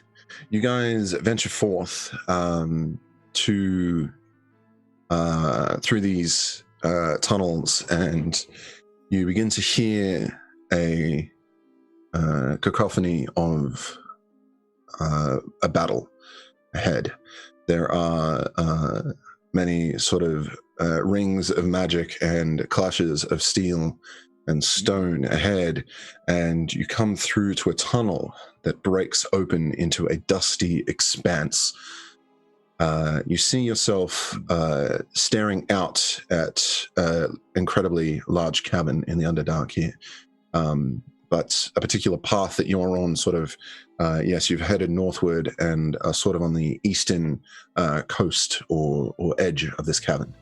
And it seems to rise up around your end to a steep incline. And at the summit of a particularly large rocky outcropping, you notice a strange, unusual flash of violet and red light. You see, just at the tippy top of this spire, that there are Durgar in robes and others in mail armor. They stand chanting near circles of power that seem to flare rhythmically with hellfire at their chants. And at the center of it all is a stone pillar. It stands only 5 foot high and 3 foot in diameter, but you see cut in it a wondrous array of runes inscribed in geometric shapes. They all link together in perfect unison, and the cracks between each shape pulse with hellish light in the time with the chanting, and they seem to be emitting waves of power to the summoning circles. You all sort of take your time very carefully, gingerly, avoiding other Durgar forces, because you see this as a very crucial objective. You do not know yet what it does, but whatever it is, you feel like you can't let this ritual complete. Slowly and surely, you have stealthed past many guards and patrols, and now find yourself approaching slightly from the northeast. Do I have the token layer? Oh, that's because everyone else isn't on the token layer. How strange. Are you on the map layer? Yes. How bizarre. How bizarre. How bizarre. Oh, and I've moved the map layer. Oh, goodness. So, Everyone in. Why you say that? Get everybody to huddle in. Now, dire situation, team. Dire situation. And what makes it worse, Os and Krieger, you're a magic. You've got to tell us what to do here. Yeah. So, I'm gonna fireball the area. Okay, that was obvious. Os, what have you got? What have you got? Here's some hair. What have you got? Right, new plan. Oast. you see me talking to a very confused Durgar who's walking past. It's like, hey, how you going? I'm Oos. It's lovely being a Durgar, all this pillaging and stealing. Good job. Keep it up. And I just pat him very confusedly and send him on his way. Yup. No. Look at Arthur. Look at me. Look at Arthur. Look at me. Don't look at me. Don't look at Arthur. Look at yourself. So, what can you bring to this? Look past his shoulder. Oh, that looks bad, eh? Shauna, you're the soul of the party here. He's going from one soul of the party to the next soul of the party. Down the line. Someone work with this man. It's not. Just work with me, team. DM, when you're ready, I would like to do an insight check. Okay. On? So you say the runes flare up in time with the chant? Insight or perhaps Arcana? Okay, Arcana it is. Yeah. Map looks sick. Thank you. Yeah. Hey, Shout out to Dungeon Draft. I mean, I made it myself, but yeah. I do love me some Dungeon Draft. Okay, it's probably magic. Oh, that's magic, eh? That's magic is. Can I do a religion check to see if there's any of the Absolutely. symbols make me think? Yeah, or... for sure. 15. Okay. Yes. So,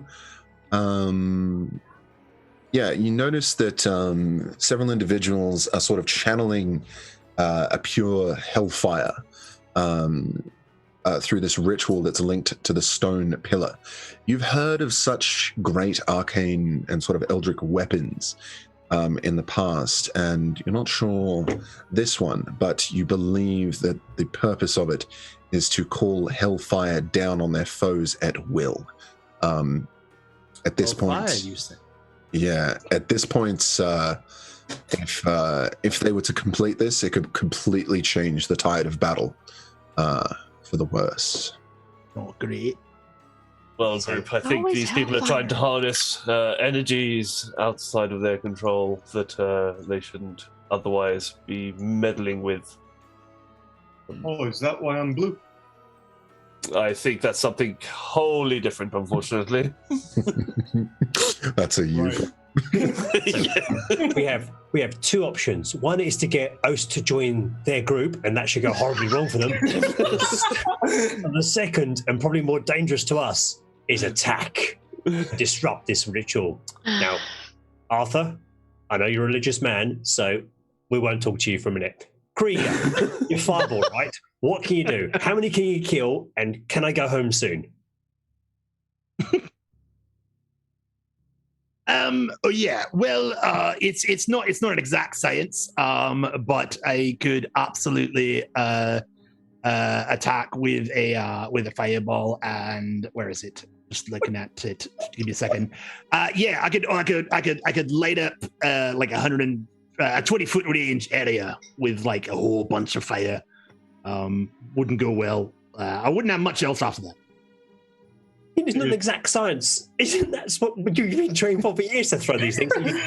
Kill us all? Fire's volatile. Once I can put it in the area, but things can jump out of the way and it could go places, and it can blow stuff up and ignite things, and that's not always great. So plan is to cook someone. Brilliant. Yes. Oast, Yeah. What are you bringing? All right. Look, Nope, that's enough for you, Oast. Nope, keep going. Sorry, keep going. I have a contribution. No, go on. There's 4 of them. There's 4 of those freaky circles. I can put one member of their band to sleep, and maybe it stops the 5th thing. Sphincter? No. I was It's the Sphincter of Doom. okay. I was going to say I was wrong about you. I'm now basically proven right again. But Oast, the fate of the kingdom is resting on you alone. If this goes wrong, it was you, not us. You. So don't want you to carry a burden, but it's all about you. Right, Arthur. I don't know Yes. if that's a good thing. Arthur. Sorry, Dan. Do these guys seem pretty distracted? How close could we get without them? Roll a stealth check and find out. I'd like to join in on that. Yeah. Very good. Sorry, Raffles, you were saying before I roll this. Yes. Sorry, Leroy. Leroy. No, I didn't want to do it. I was just asking whether they were distracted. wasn't. If we're stealthing close, yeah, just casually slouch with. I didn't mean to, Leroy. I'll go ask them what they're doing. Hang on. Yeah. Hey, you up there? What are you up to? What the devil are you summoning? Oh God. I think it's initiative. It's No, ignore me. I'm preemptively reloading the initiative tracker. okay. In these last moments before it goes horribly wrong, Shauna, what do you have? What can you do? I can hit the armor of one of these mages to disrupt them from a distance. Is there anything else you can do before we fireball it all? Where are those two going? Well, Belshon can roll a wildlife search. And in that moment, I rolled for stealth, Want us to but roll stealth as well? that's a 76. Okay. I rolled for stealth, but But you begin to glow instead with a bright light. 30-foot radius for the next minute. So we're not doing all of you. Wait, no, what are you doing? Wait, that was the plan. Yes, you begin to put off a beautiful glowing aura of a 30-foot radius. oh dear. Great. No. Give me your dustbin. Give me your dustbin. Dimmer. Why am I the sensible one? Why am I the sensible one in this party? I turn to Trappos. Not to be rude. I know we've had our issues in the past, but this keeps happening when you're involved. I'm thinking. Did anybody want to head out and Leroy? Not me. As of before. I'm not opposed to it. Yeah, I think I would like to sort of be up front. Maybe Leroy is too strong a word. Okay. Maybe a Leroy, but not quite the Jenkins. Yeah. Okay. Never go full Leroy Jenkins. never go full Leroy. Is anybody accompanying Arthur? I'm gonna go with Arthur. Yeah, same. I'm going to cast Detect Magic, see if I can determine the nature of those sigils. Sure thing.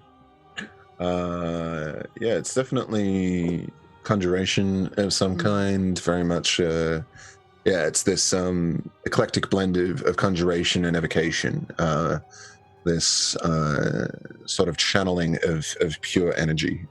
But most of them are sort of changing and sort of locking into place as if they're trying to secure a connection, and almost like they're dialing in to a particular location where they're pulling this hellfire from. Summon Pizza Parlor. Got it. Okay. Hello, Peter. Trapos, what would you like to do? I'd like to find religion at this point in time, or probably change sides. Defect. I would like to defect. Just Jared, just so I get this clear in my head. We were having a huddle conversation. Yes. Arthur and Oast go, "Oh yeah, bro," and then kind of wander off in mid planning, and then Bashir starts glowing. Yeah. She's got the glow. Literally, just starts glowing. He's like, Hey, you shouldn't have given me such great encouragement. Trost. Oast feels empowered. And then follow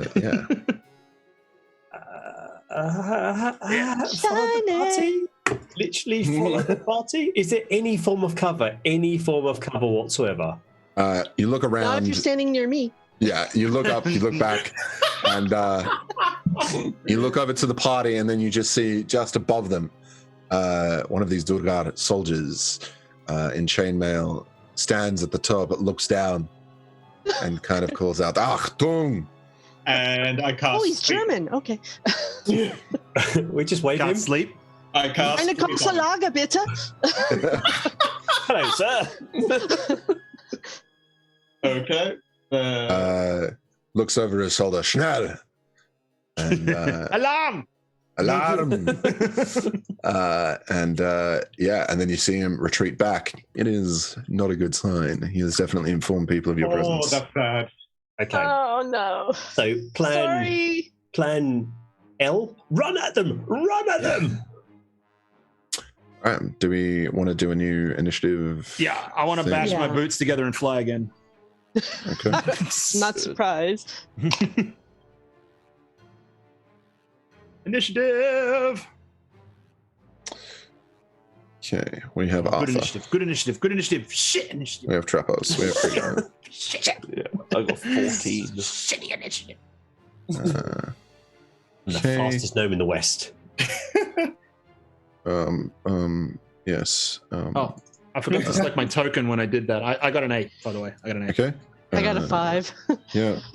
5 for I'll start Valashon. donating money towards the wild magic on the NPCs. Good plan. Just Good plan. panicking, running towards us while trying to get away from Belashon. I love it how no one's wanted to give us advantage tonight either. It's just been wild. I'm just trying to. That's dig all I myself had into the before we ground. started. Who am I missing? Krieger. And you rolled wonderfully. Okay. All right. In descending order, we have Ritual Boys doing ritual things. Hashtag Ritual boy thing. Just wizard things. Just yeah. Jared, Yes. can I ask, did that sleep do anything, or did you not count? Oh, did you? Sorry. When and where and how? When he came to the edge. When he Okay. came to the Yeah. end? Okay. Cast. Yes. So 24. 24.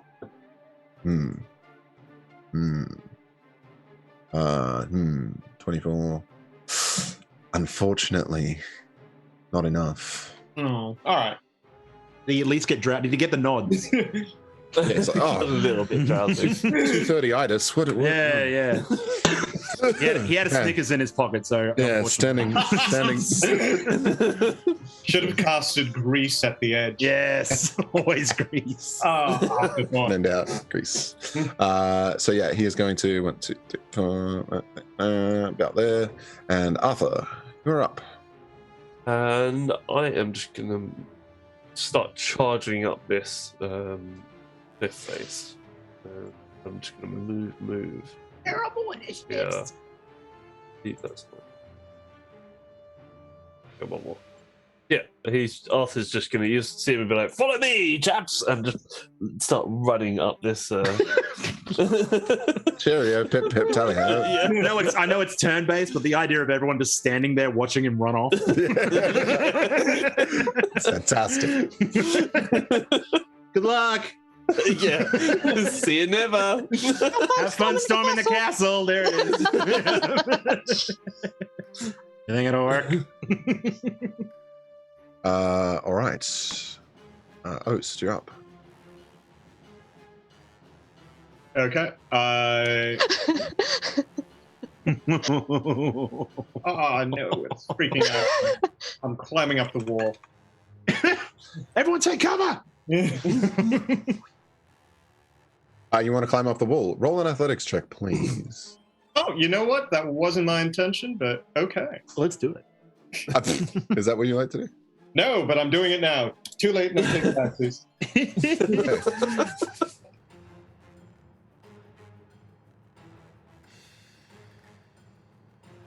Hey!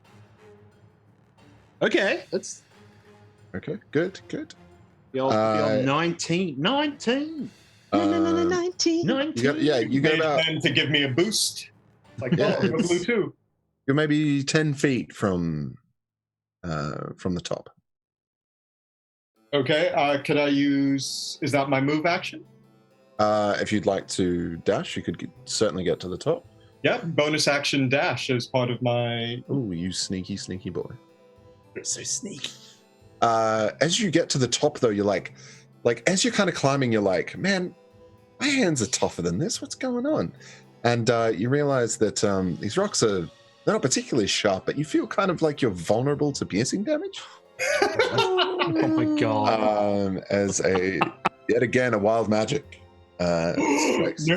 His hands get very soft. But the cool thing is, right, you and all creatures within 30 feet of you are vulnerable to piercing damage. Oh, what?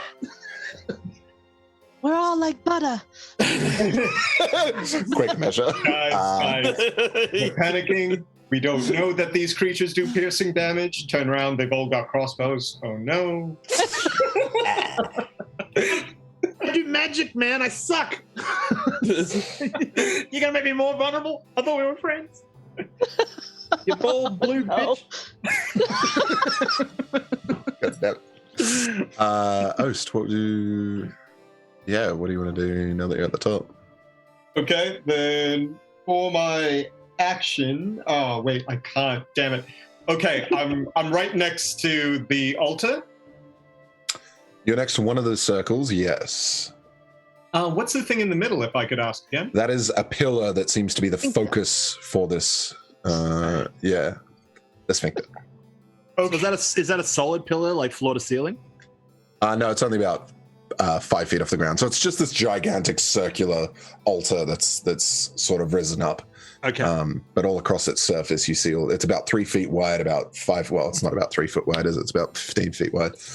It's a big old circular disc of magic a arcane dais. stuff. A dais, if you will. Yes. Yeah. I dare say a dais. It's a dais. It's a dais. Okay. It's a dais. I see the bad guys, pull out my knives. I'm like, all right, time to get to business. The dais catches my eyes, like, oh, what's that? And I'd like to use my turn to check it out. Oh, yep. Okay. Do you want to just perception or arcana, or do you want Might more... be investigation. Sure.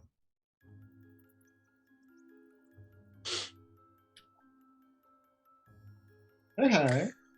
You occasionally notice arcs of this hellfire, kind of like small solar flares that sort of whip and lash out aggressively around the pillar. You feel like it would be a very bad idea to get anywhere near that. Do I see if it's connected to anything, like any of the guys, or?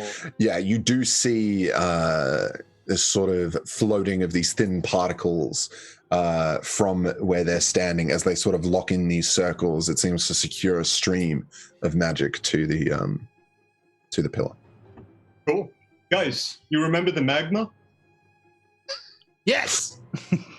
Same thing up here, but it's not like lava. Tells me nothing.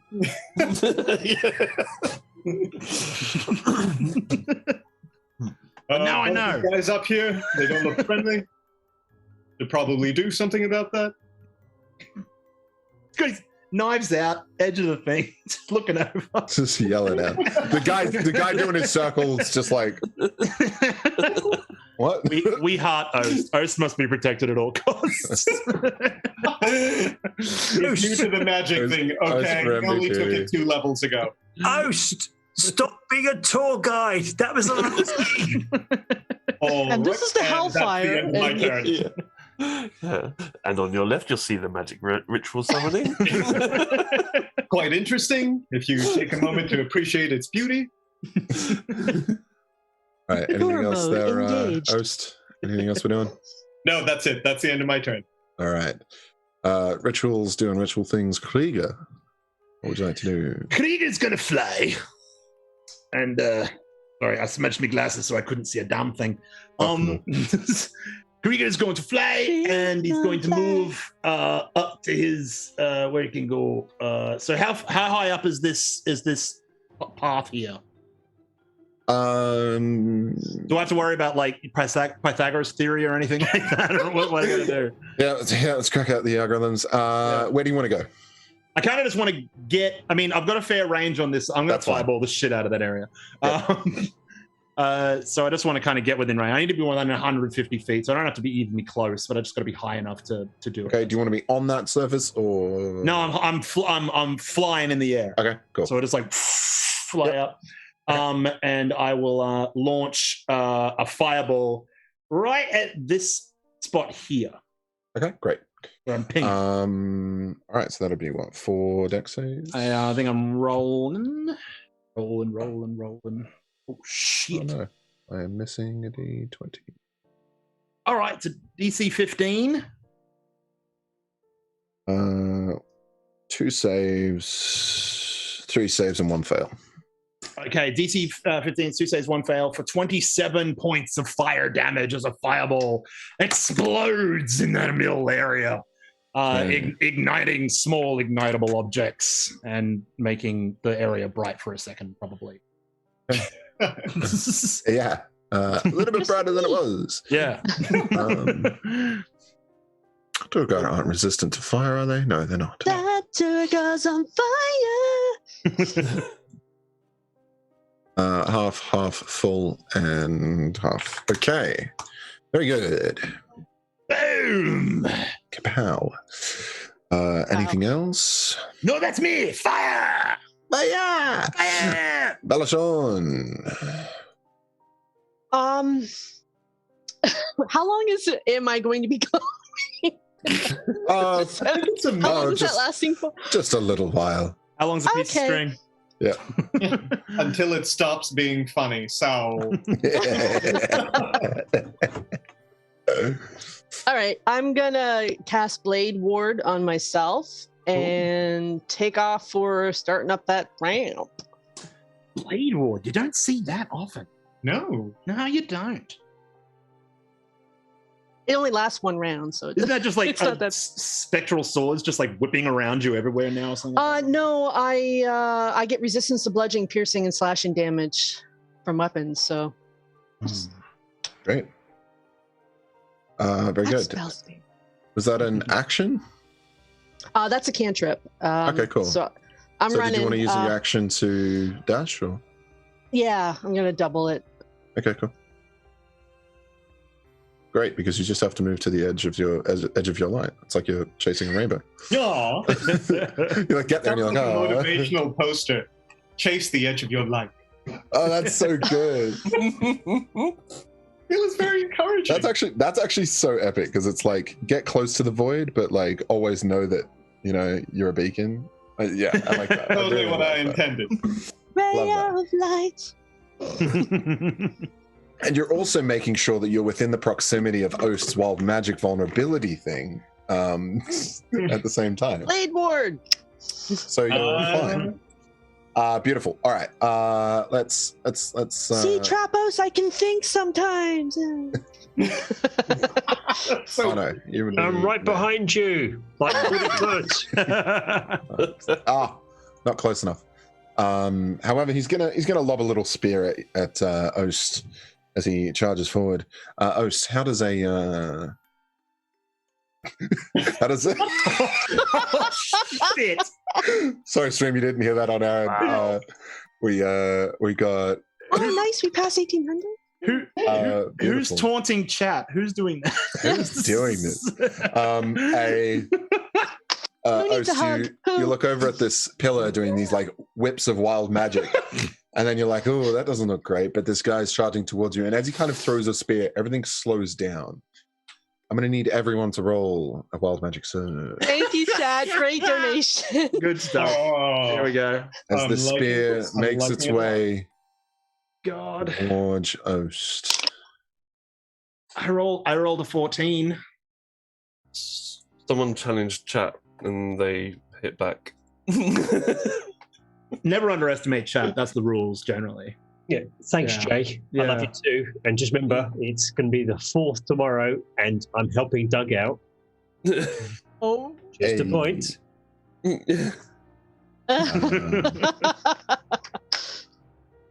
Okay. All right, let's resolve these. Actually, I want to see Who what all of becomes a them. plant? Who becomes plant? I want to Yeah, see what come on. all Where's of that these are. plant? So here's the kicker, right? My favorite number is that roll. So I'm Is not that gonna one, like. I'm not gonna. Don't miss tell it. I can't. I know. I'm even not going to say what it remember is. Yeah. I'm not going to say what it is. Mitch, if you're watching, you'll know what I'm talking about. All right. I just want to see what all of these are to see if there's a narrative way that we can make this really cool. Okay. Arthur, you are frightened by Krieger floating above you. Great and powerful Krieger. Oh my god, it's a flying dragon. Hear me. Velashorn, you better get drinking because you're immune to being intoxicated for the next 5d6 days. Right, so see you guys unfortunate. later. I'm just gonna go to the bar. But would you though? You Because feel dangerously sober all of a sudden.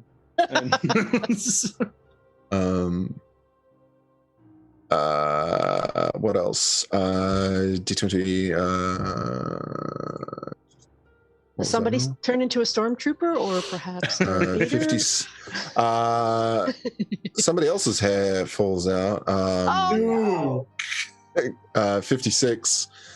Your hair also falls out. Oh.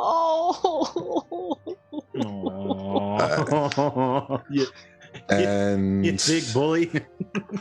and then I Ost. think you must have caught it too. Oh. Ost, as the spear comes flying towards you, you suddenly feel like you can take an action immediately. What would you like to do? I'll take the dodge action. I use my grease to slide around it. Okay. What does the dodge action do again? Is it disadvantage? Any attack roll made against you has disadvantage if I can see Okay. the attacker. Okay, it was going to hit, and it's still going to hit. Unfortunately. Unlucky. This javelin comes flying at you with full force. The sudden eruption of wild magic afflicting everyone slightly differently, but nevertheless, time re-engages, and as you try to dodge out of the way, this javelin does strike you for. I need to roll 2 of those. That piercing javelin strikes him. Did I just hear you say DM? Did I? Yes. Ugh. So what would have been 12 becomes 24 points of damage. I use my reaction to go uncanny dodge as the grease doesn't quit. And Can I get that on a shirt? The grease don't quit. The the grease. grease don't quit. And that's how that nickname started. Yes. However, you're also noticing that the grip on your daggers is not quite as secure as you'd like. You have oh no, you have advantage. Sorry. Read that wrong. Chat. Chris has disadvantage. Joe has advantage, and Atul, you have advantage. All right, that was that. Let's again. Let's try and speed things up. 1, 2, 3, 4. Put you there. Launches a javelin at Krieger. Misses. Doing the ritual things. This guy throws a javelin at Krieger.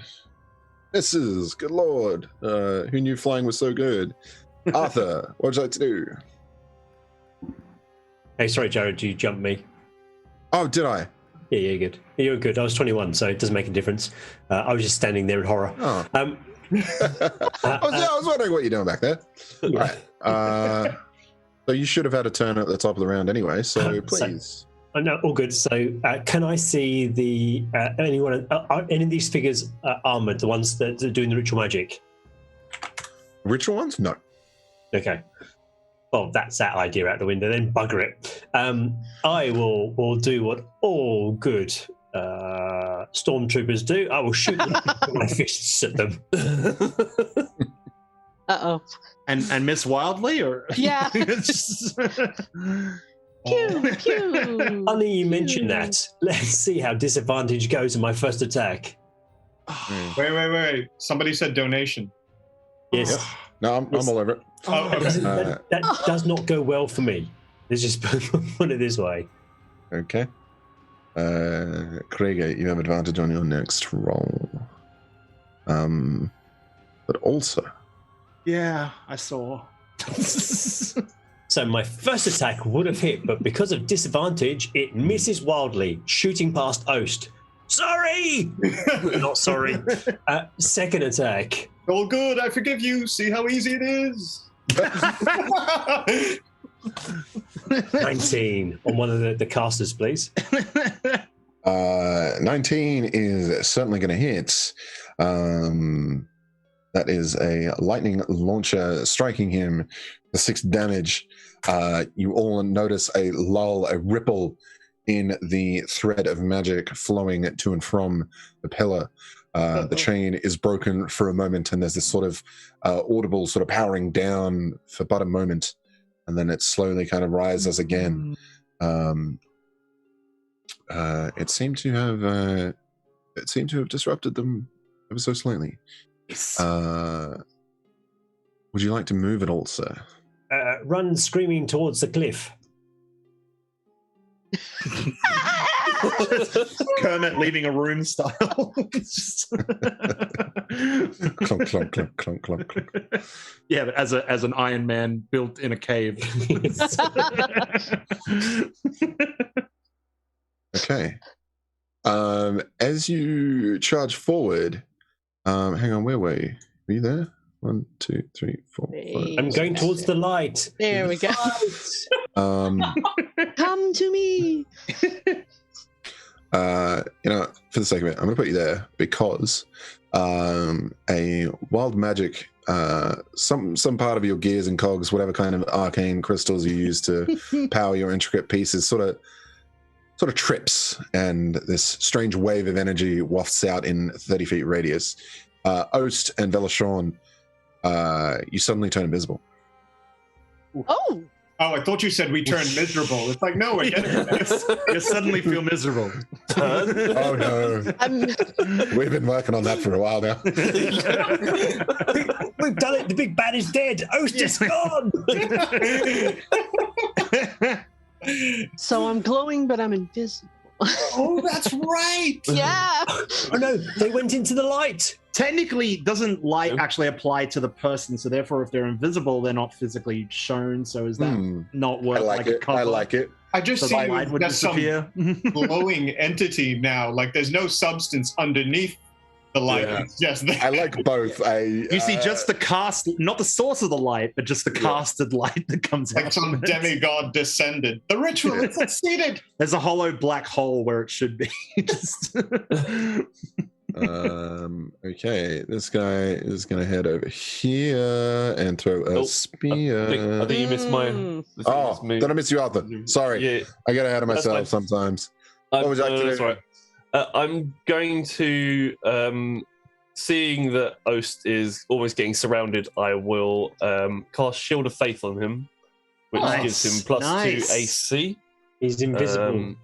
I know, but he is still. There's still a chance he can get hit. So I thought I'd give him a little bit more of a defense as well. And I can drop it as paladin. concentration. Yes, and then I will just move as well. Yeah, that's me. Okay, fantastic.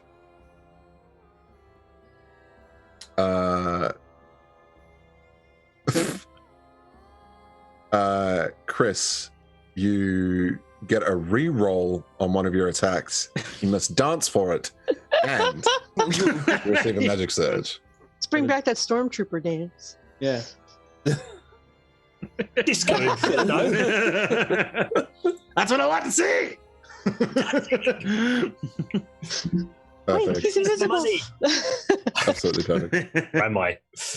I fell into a burning rain. Oh, that's really good. Okay. And with that, you get a re-roll and a roll on the wild magic table.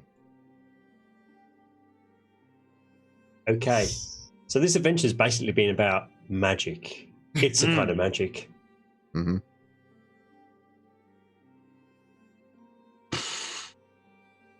Okay, very good.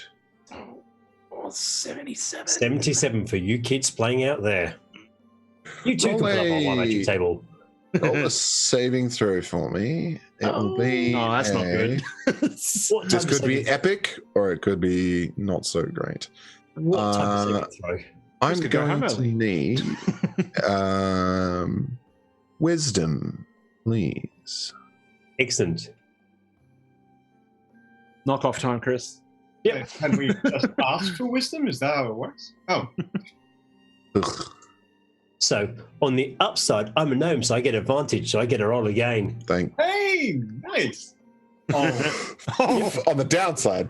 On the Oh, downside, no. Unfortunately. 8 to a 2. Oh. Now I'm gonna argue a point here. You have a re-roll. You do have a reroll, yeah. You may use it where you wish. So you know what's going to happen Okay. to you, though. Nod DM. 20. If you think I'm going to die. Take a drink. Right, that's it.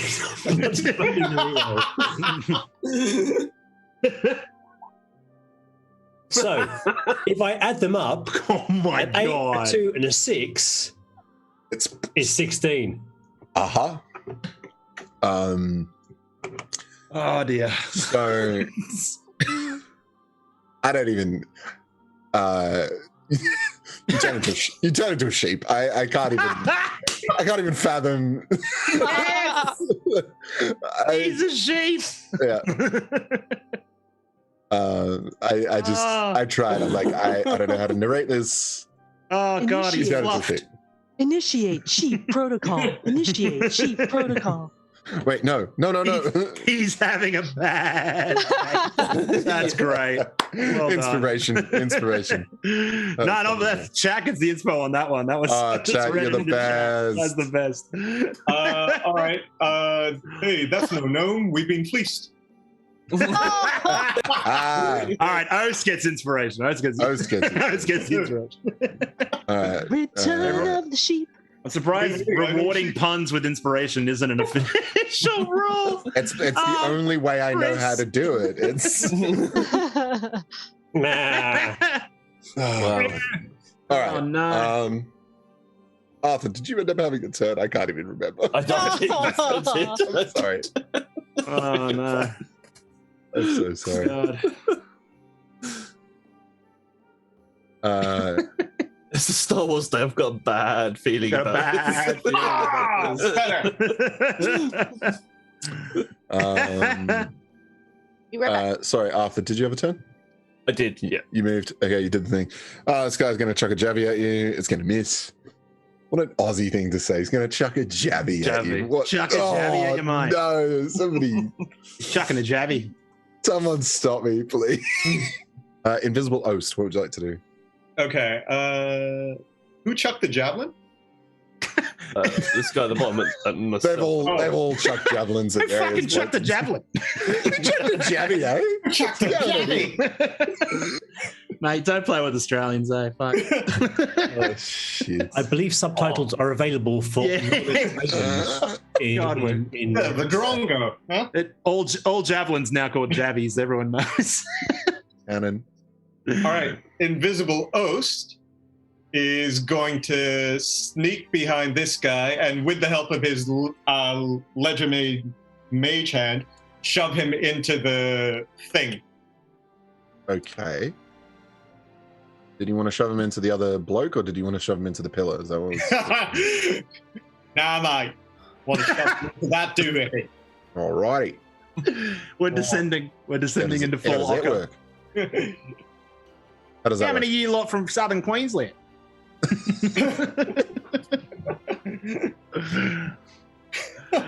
Oh god. Swannies. How do we do that? Is that a save? So I have I'm just gonna throw a dice. athletics against his athletics, but because All right. I'm invisible, he's surprised. I'll give him disadvantage. How's that? Hooray! Hey. And it was worth it because now it's abysmal. So just don't roll terrible, and it's probably good. Like, Oh, fuck! yes. We both fall into it. You've jinxed it every time tonight, Jared. What can I say? Every time you said don't roll terrible. We've just rolled terrible. It's a gift. It's a gift. Oh god. Go on. What happens? Straight. Okay. It's almost like a penny moment as you like try to shove him, and you go careening towards the robed man doing his ritual, stepping into the arcane circle.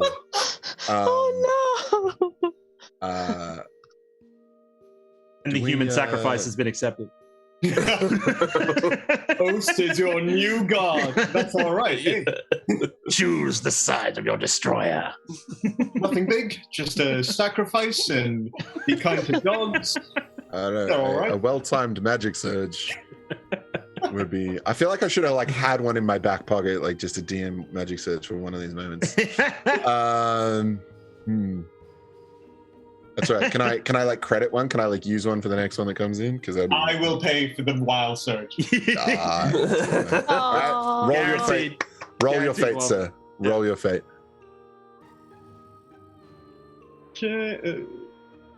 I love this sheep. Dragon's Fire just said they will kindly shout another surge. for this one Where from are we? We are 1890? Is that where we're at? Yep. Are you serious? We are doing Woo! wonderful. Deck save? Yep. Sure. And then That's not great. not exactly. What does that mean? What does that mean? What does that even mean? How does a hellish rebuke? What's the damage on a hellish rebuke? They got to make a dexterity save against the spell DC, or it's half damage, I think. Okay. And it's just 1d8, yeah. It's 2d10 for me. Ooh. All right, we're gonna split the difference and say it's 2d8. 7 points of fire damage as you sort of step over one of the channels of hellish flame, and it just erupts and sort of aggressively clings and wreathes to you. This looks like one of them has just kind of flared up across this invisible form, but then you are suddenly revealed as you take damage. I believe. Does invisibility drop when you take damage? It drops when you make an attack roll or something, right? I think it No, does. I think it drops Yeah. when you take damage. Yeah, it would drop. Okay. Very good. You are suddenly wreathed in flame, and however, you do manage to once again delay and interrupt the ritual. The spellcaster looks at you, and you can just see this look in his eyes. He's like, "If I could just, If I could take a second of concentration to blast you, I would send you to Kingdom Come. Mate, are you fucking cooked? To cook you, eh? I'm like, mate, I'm ritualing here, all right? Fucking ritualing. Rice. It's harder than a sheep's ball sack, and it's not my fault. This is why I Krieger. play with Australians. Yeah. Right here. We don't swear, but it's pretty close. Yeah. Okay, but going back to it, I look at the Jirga. Hi, I'm Ost. It's like the coast without the sea, which doesn't make it the coast, but I'm still Ost. He's staring daggers. Yeah, I don't know what to do either. I think that was your turn, was it? That's it. Yeah, that's me. All right. Up to Krieger. Go. It's Krieger's turn. Krieger is gonna he's gonna scorch and ray. Let's do it. Let's scorch and ray some things. He's gonna fly around. He's gonna fly a bit more over. So I'm make sorry, sure he gets the sheep. Chris, I gotta those stop looking at the yeah, sheep.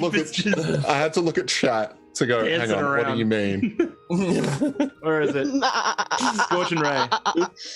3 rays of fire and hurl them at targets within range and well within range at 120 feet. Boom. Make a ranged spell attack for each ray, and on a hit, the target takes 2d6. So I'm going to do 2 to the guy on the left and 1 to the guy on the right. Okay. All right, so I'll roll it up. While that's happening, Ost, roll me a wild magic search, please. Hooray! Thank you, What's that? Dragon's Fire. Why does it keep doing that? Is it actually an 20? It was not. No, it's It's not. I don't know how it's it doing keeps letting us believe it's a natural 20, but it's not. All right. That was close. Oh, I think this is my favorite one. I think it might be if it's the one I'm looking at. I can see why it might be. 48? Yes. Oh, 1900, yay. So that is 16 points of damage on the first guy for 20 hits.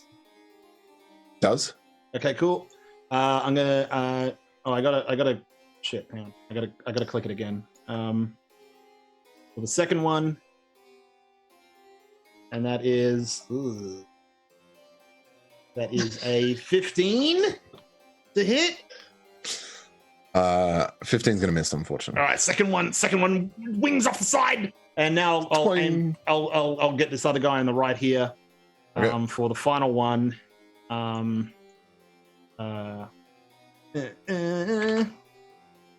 Ooh, that's all right. All right. Just all right. For 24 24's definitely gonna hit. 24 hits, not great damage though. 11 points of damage, 11 points of fire damage. Okay, that was the guy on the far left. On this guy over here. Beautiful. All right, that's me, and that's all my slots. Thank you very much. I need a rest. Thank you. Thank you. Good night. Thank you. You've been wonderful, internet. Okay. Get ready for cantrips. Nothing but cantrips. Right. Chris, please roll a wild magic for me. Mr. Trappist the sheep. As well as me roll. Ooh. The DM rolls. Ooh, maybe the Drogar turn into Yeah, I was just thinking. I was just like, Drogar, whatever. We need a flock of sheep with Trappist as their king.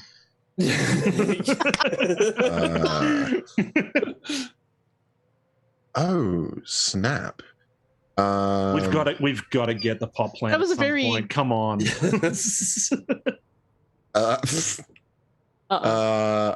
Unfortunately, the 22 is really boring, so I'm going to go the one below it, and suddenly, 22 is just boring. Fuck. it's sorry, DM rule of cool, and the two Durgar that had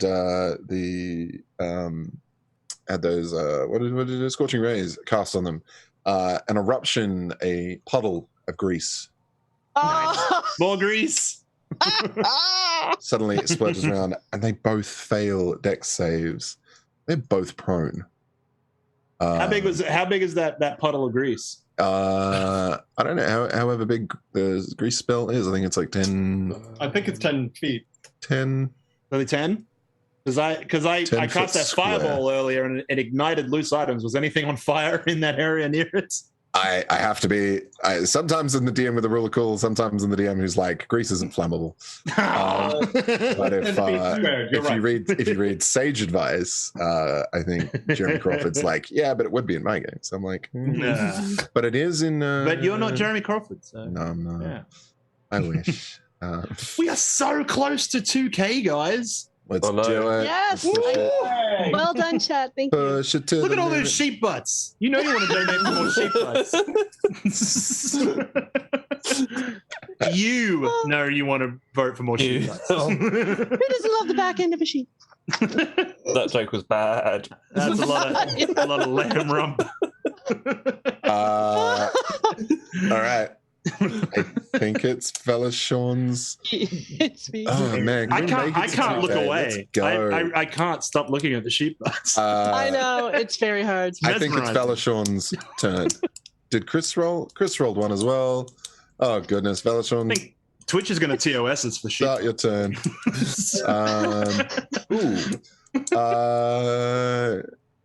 Chris, you're a arcane shield begins to bubble over the sheep. God. And they have +2 to their AC, and they're immune to magic missile.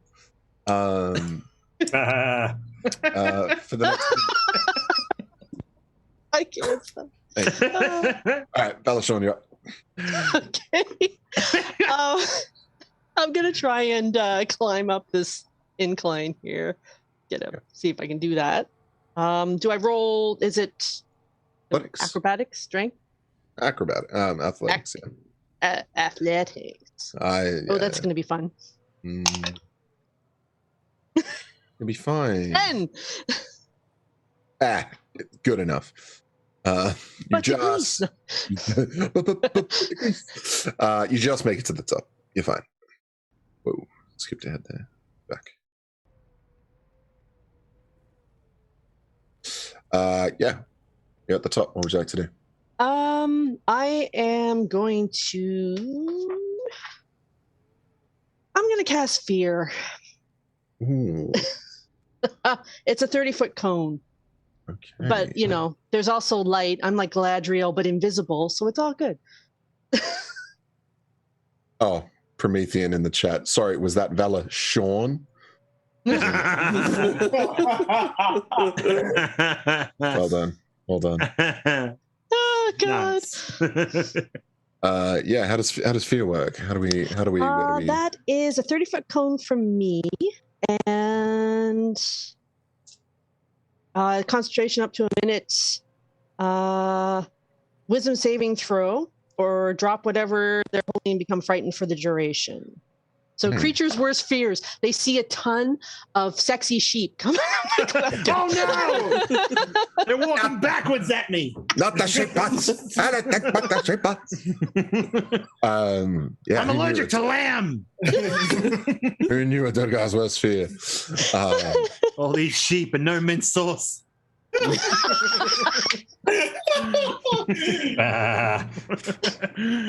as an Australian, that's no joke.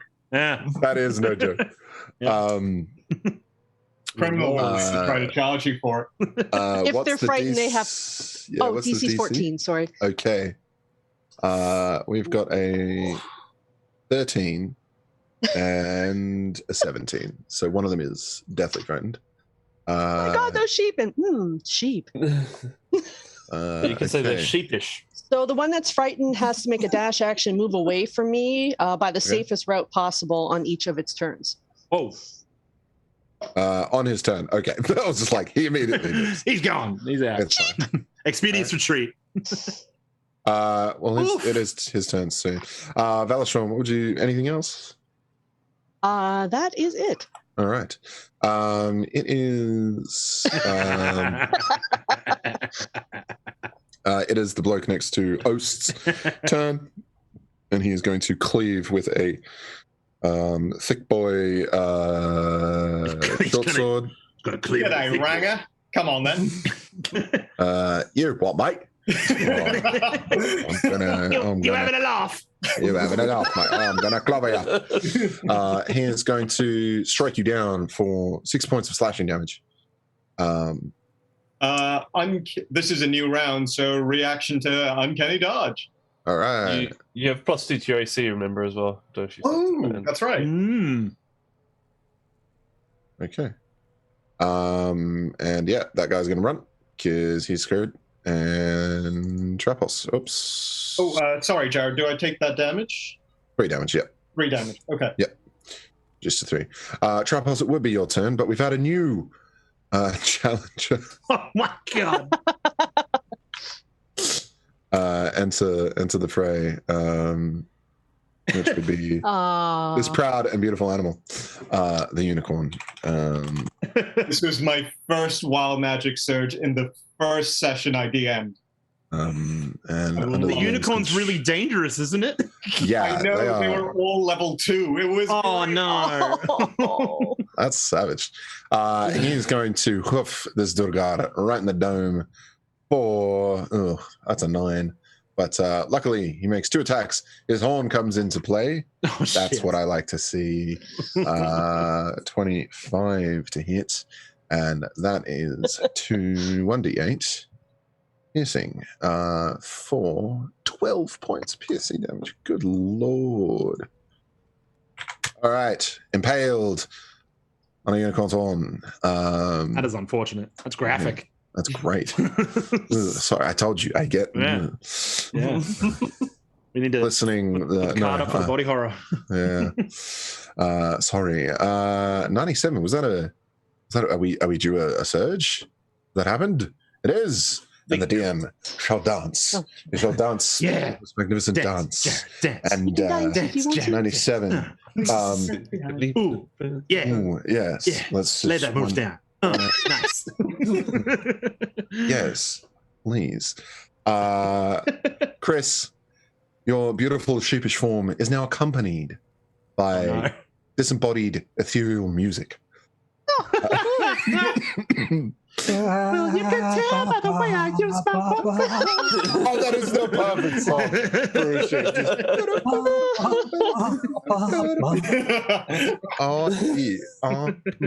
Love it. And that music can accompany my little jig. Oh, this is helping stereotypes, eh? Yes. Love you, Kiwis. It is your turn. Oh my god, this is wonderful. Sheep in the country of the people. Yeah, who's it? Is it Trappist's go? Yes. Yeah, right. On the sheep butts, yeah. Okay, I take my full movement to bar and I run up the ramp. There you go. Yeah. I run all the way up. I take my full movement up to do that and do what sheep do. They attack Jared. All right. They attack Jared. You don't want to see Jared when he gets near sheep. They hate him for some reason. Just come at you all the time. It's a wild surge of sheep. This sheep is kung fu. Show me. Like he's quite in the woolly situation. How far can a sheep go? Sheep go far. Yes. No, they go bar. Apparently. Bar. Sheep go far. I'm just gonna use some DM trickery and say that you charge full pelt up towards Arthur, so you are now companioning with Arthur. I just pat him on the head. Very good. This guy is prone. He's going to use half his move to get up, and then he's going to try and charge towards Belashon, but he's going to fail his prone check as he takes one step forward. Bam! He's prone again. This is why I play Divinity and Baldur's Gate 3, because the tripping is just the most satisfying thing. Arthur, you take free action to pet Trapos, and then what would you like to do? So wait, Trapos, the whole group of sheep just charged up. Okay. This is Sparta! Yeah. Very good. I'm gonna move up to here and throw a javelin at the person standing on this block here. So I will launch it. The 12 hit. Just. Nice. I'll just be like, for Tom! Nice. Just throwing a jabby. Oh, just a cheeky jab. Cheeky jab. Just a cheeky For the jabby. boys. Cheeky jab, boys. That cheeky jabby just gone and punctured right through his lung, isn't it? Yeah. You see this flicker in the stream of arcane, and you see him like desperately try and hold on. You see him gasping for air, but this javelin is launched, landed firmly in his back. You see him slowly losing control of the circle around him. He's trying to keep these arcane locks in check, but suddenly there's this eruption, this flare, almost like a Stargate, a wormhole stabilizing, as this surge just launches out from the pillar, consumes him, grows back in, and all that's left is a pair of very nice boots with feet. Nice. Some nice boots. That circle begins to crumble and crack and burns a fissure into the ground, and then that ruptures towards the pillar. The rest of the summoners are still trying with all their might to hold on. The ritual almost complete. You can see the pillars in the center, the runes slowly lighting up, still almost fully lit up. Was there anything else you wanted to do after that? If I get 2 attacks, I can throw 2 javelins, right? Yes, sir. Is that correct? Oh, that's cool. What's the maximum range on a javelin? I suppose there's a rock in the way. I couldn't hit that one, right? I think it's like a. I mean, there's 30 feet over the and top. 120 at the most. Yeah. There's arc. I mean, you'd have disadvantage either way. You can't see him, but you know that there's arcane shenanigans, so you just chuck a jabby. Yeah, I'll lob a jabby. And I think I got advantage earlier on, so I'll just roll a normal roll. Okay, sounds good. Yeah. For an 8, which doesn't hit, unfortunately. Just launch it up in the air and it just goes flying off. It's a good chuck. It's a good chuck. Anybody would be proud of that jabby chuck. If that was your goal, What have I nailed done? What have I done?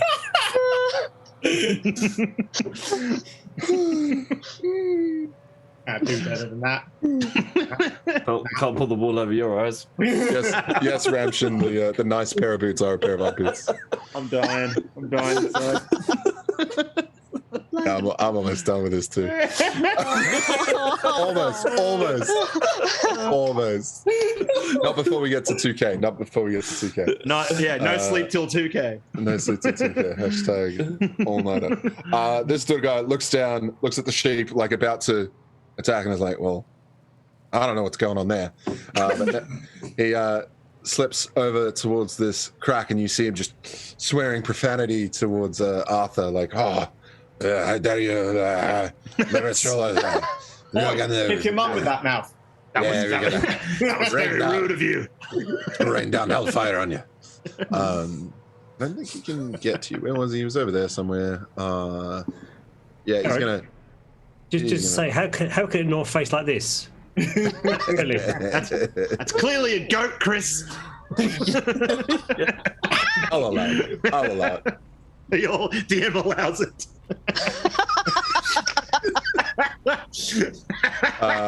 Oast, what would you like to do? Okay. I'm really surprised it took me that long, but the way the game's been going.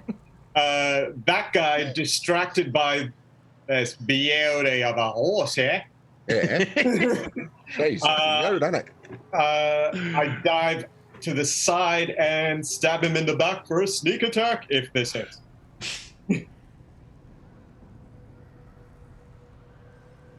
The suspense is killing me. Hey, that's an unfortunate 11. But I also use flanking rules, so you have advantage. Ooh, do you know? Oh, nice. I do. He is a benevolent DM. Jared, Yes. you're right. I take back every bad word I said about you and every blog I've ever written. Oh, and I also rolled that badly. So The that's infamous DM. 10 instead of 5. So Ost was a little confused, but I'm going to take that. Yes. It's better. That's awesome. All right. Sliding it between the plates in his armor, you find a satisfying sink into flesh. Roll the damage, please. Okay, that's regular damage. Very good. Okay, and it 17 total. Piercing, mate. Spicy. And it would be piercing, so that would suddenly be 34. Wow. Yeah, how do you want to take him down? That was insane. As the majestic unicorn rises up, he backs away. I come up from behind him and give him a proper shove, this time into the unicorn's horn. Oh! Wow. I love it. I love it. You should be careful. Kebab. They're not pets. That's the cool thing you say. That's the cool thing. They're not pets. And then I use my remaining movement to run towards this guy. And then he runs off.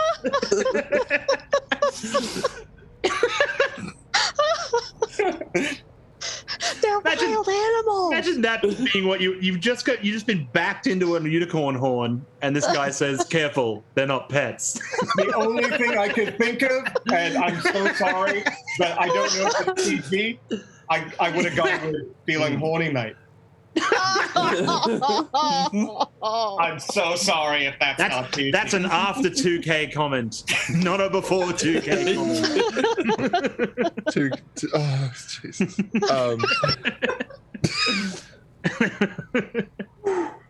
I really hope being Australian protects me. Yeah. Okay.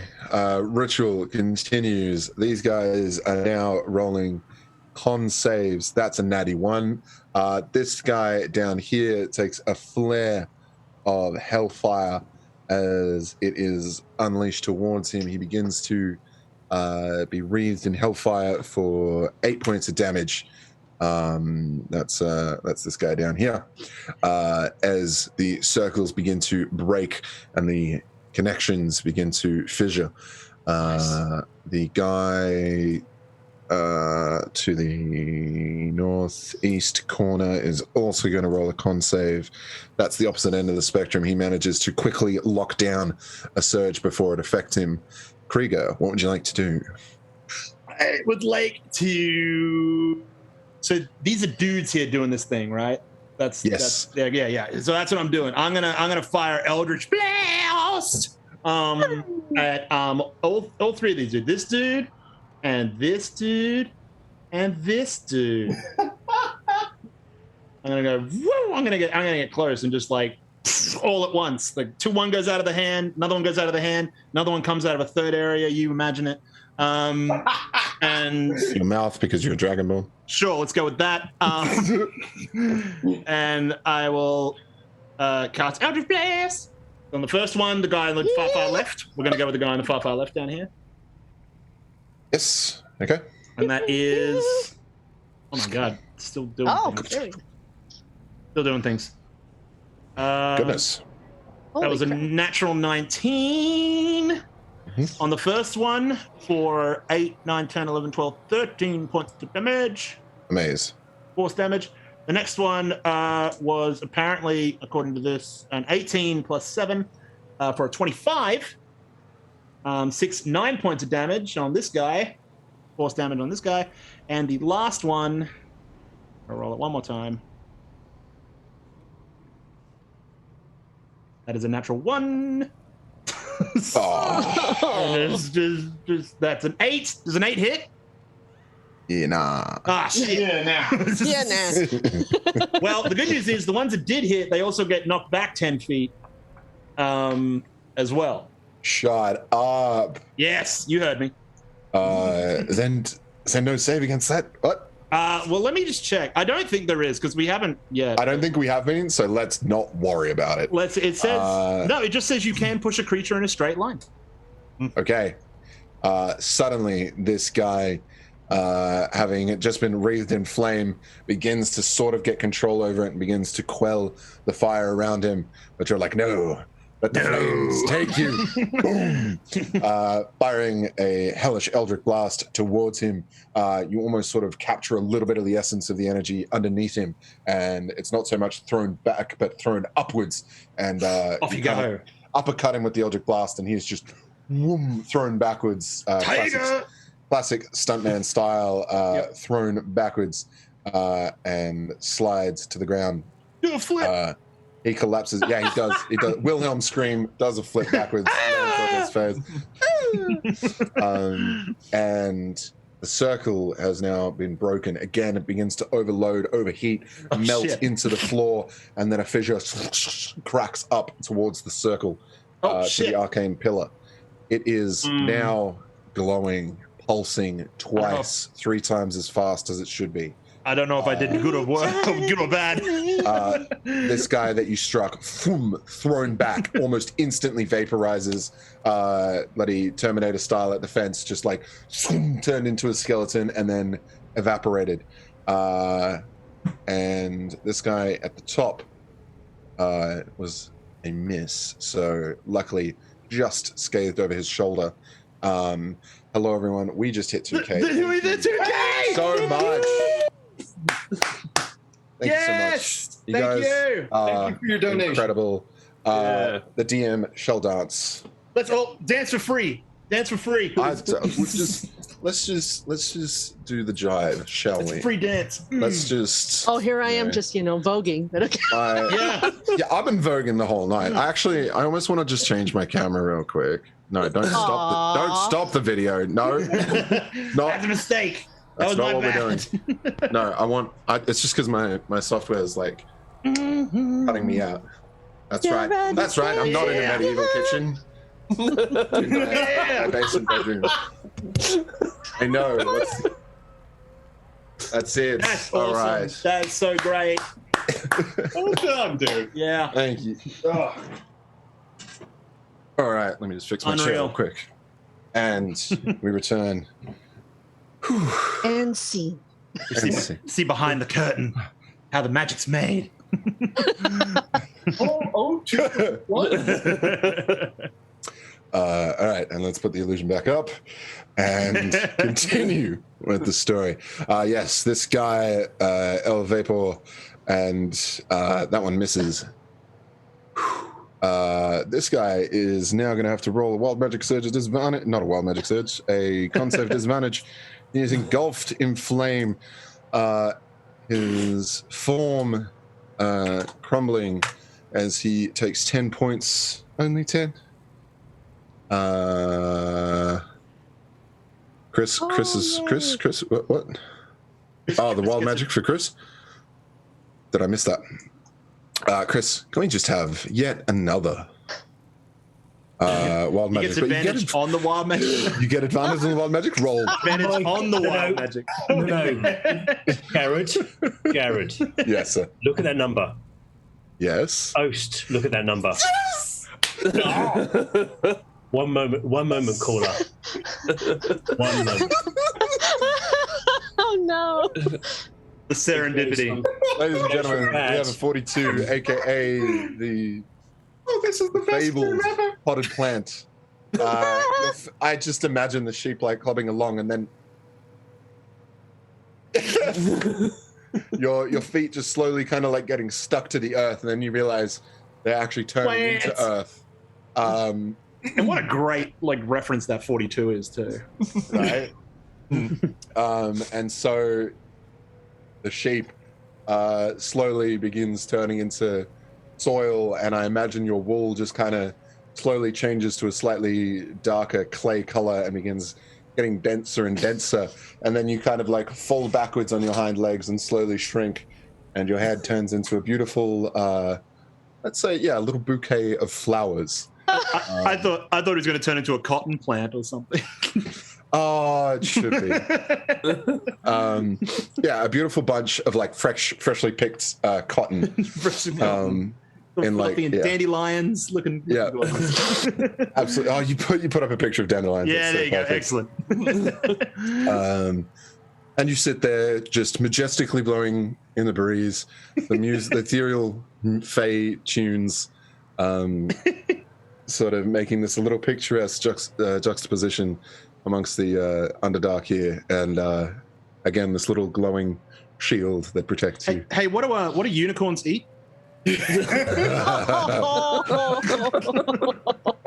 That was the real. Oh, look, a dandelion. Must be the last dandelion of the season. Hit point, an entire hit point. I'll have you know. Get the hell away from me. Says the dandelion. It's the dandelion. I'm all for the talking dandelion. Oh, goodness. Thank you, everyone who is tuning in, donating. You guys are amazing. Thank you for helping us hit 2K. So worth it. This is so great. Yes, this is the most fun I've had playing D&D in a long time. So, and I'm mid a 9-day streak. I've been running D&D since Saturday last week, since the first. So you run it every day? Yes, I've started this month with D&D, and I'm not stopping running D&D until the 9th of this week. So marathon. Doing a D&D marathon. Yeah, it's just how the stars align. So that's how I roll. Where were we? This guy he just got turned into a spotted plant. El Pato. El Pato. El Dandelion. Balashon, what would you like to do? I forgot. I'm going to retcon when I cast Fear because I am a bard. I just forgot to sing, so it's going to be, oh, what a night. All the sheep are coming after me. Anyway. Yes. Didn't even get to finish. He just screamed and ran. So, the lovely dwarf in the sigil in front of me, I'm going to cast Crown of Madness on him. So, let's see if this works. It's a DC 14, and it's a wisdom saving throw. I could look it up, but it's not looking good. Let's see. I mean, it's a 6 plus nothing. Yes. So how is one afflicted by this Crown of Madness? This is up to a minute. He is charmed by me for that entire time, and while charmed, a twisted crown of jagged iron appears on his head, and madness glows in his eyes. Of course, there's a unicorn and a plant in front of him.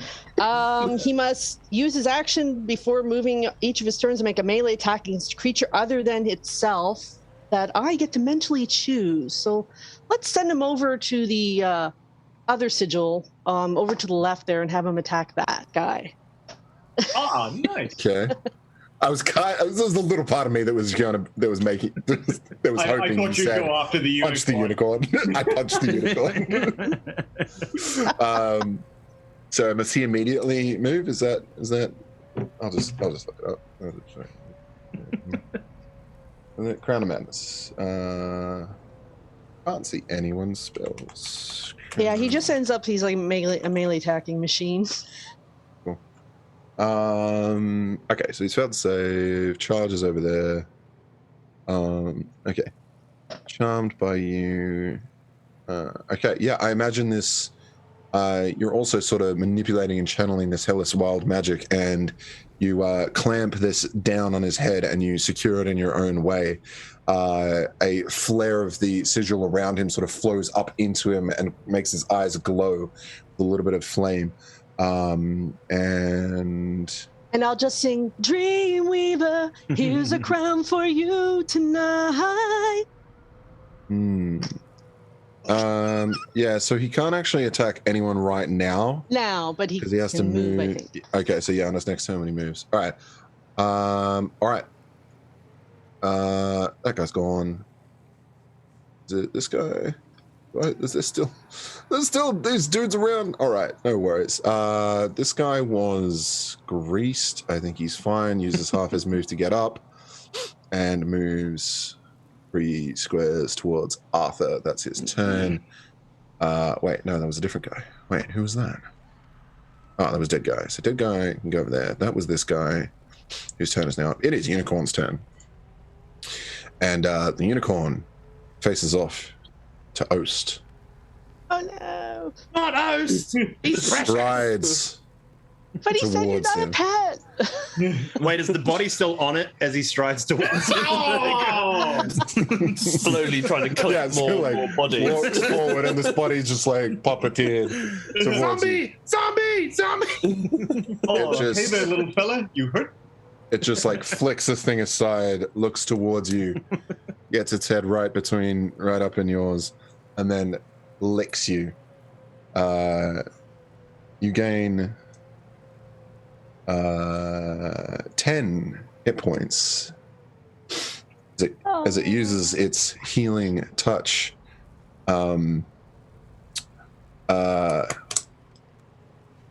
Okay, looks like I'm assuming that's a wild magic. Is that a wild magic donor right, that's just come through? Thank you. Thank you, whoever made that donation. I deeply appreciate Thank you. it. I'm taking suggestions to what to name the unicorn, because if I'm not stopped, I'm going to name it Yes. Dazza the Unicorn. Jabby has a nice ring to it. Jabby makes such sense. Like I said, Trapos. You feel like too much? Oh my god, the shirt! What? How? That is. Okay, if any of my players are out there watching this, you know that there are very few times when I'm utterly speechless. That is just the most incredible thing I've seen. Okay. Unless you've muted yourself, Chris, we can't hear you. But No, he's a flower. He's a flower. He can't talk. Okay. He's a flower. I really don't have much to say. It's called roleplay, Joe. Roleplay is just. I've never seen such. This is serious RP. I don't know what type of game you're playing, Jared, but I'm into this. He's not pollen your leg. Oh, no. I blame him. Chris's acting is a little wooded. It's settle petal, okay? He's not just dandelion around, all right? Like, he knows what he's doing. Oh, good lord. Oh, leaf it out. Oh, the pun. Yeah, where was the leaf? Yeah, thank you. Yeah, can we leave it alone? Yeah. Let's get to the root of this, okay? And as you say that, Jared, if you'd like to look in on there, because no one makes puns at the gnome's expense. Thanks for chlorophylling us in. That was. Look, I'm going to photosynthesize you in a second. Just give me a moment. That's a 40. 40. I believe that was a ×2 though. So could I please have another one? You can't. Just kill me now. Seriously, just No, we can't kill you because you just regained 2 D10 hit points. Oh, I thought he soiled himself. You just gained 10 hit points. Oh, I'm here for this. Great. I'm a plant pot with 11 hit points. Oh, you're a pot plant. What? You're a plot point. You're a plot point. You're a plot point with 11 hit points. Who needs to make a? Oh no, there's no saving throw. Yes, a wisdom saving throw, please. As a plant. I assume you keep your mental faculties. Well, hang on. Is it spring? He'll feel better in the spring. Yeah. Yeah. Give me a wisdom save. Sure. Yep. Okay. Roll 1d10 for me now, please. The potted plant. The potted plant. Oh no! Has suffered the effects of the confusion spell. Oh, no. And must move all its movement. That tracks. Must move all its movement to move in a random direction. You just fall over. So you're just like, Jared, I feel rooted to the spot. Rooted to the you spot. feel compelled to move, yet you cannot. The plight of the plotted plant. Yeah. He seems to have clay feet. This is what this is dissolved into. I can't. And I gave up a serious acting job for this. Seriously, I could have been on Blue Healers. I mean, Jesus Christ. McLeod's Possibly. daughters. possibly someone walking on the beach and neighbours. You know, Missing out you on know. water rats. Got to have that water rats money. That would have been good. I believe it's Arthur's turn. It is, yes. So Arthur will step forwards towards these two, and I will hit the one on the right first of all with my warhammer. Casting Blind Smite as a bonus action first of all. Yes. Prometheus comment. 25. I'm assuming that hits. Yes. Or 26. Cool. The foe on the left or the right of you? The one on the right, and then Amazing. if he's Okay. still alive, I'll hit him He is again. not. You extinguish him thusly. And oof, on the left, Nice. slightly less, but yeah, just smash, and then just round the other side for the other one. All right. Yeah. How do you take out both of these guys? Yeah, it's just gonna Do it. swing into the chest of the first one, just knocking him against the wall. Nice. And as I do so, just smash into the other one, sending him off to the side of the other.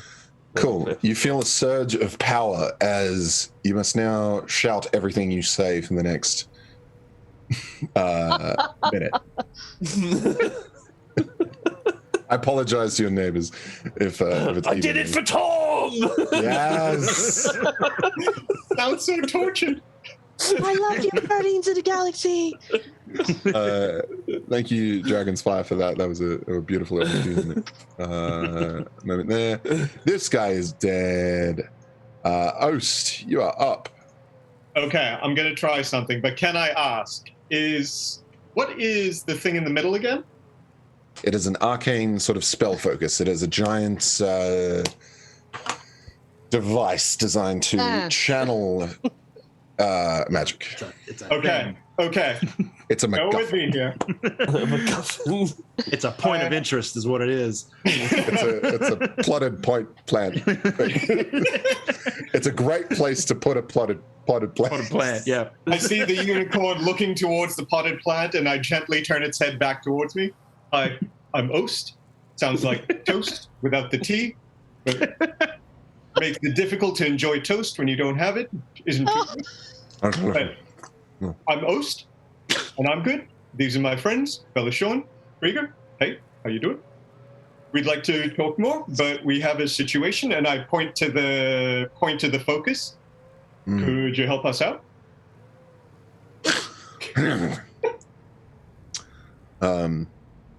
Yeah, you see him just like kick at the dirt like he's, revving up to how about it?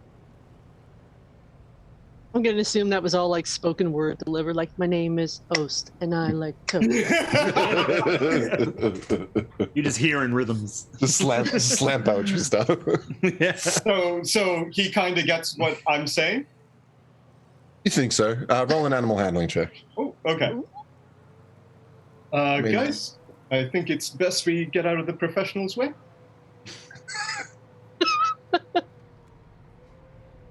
I'm a plant, damn you! I can't do anything.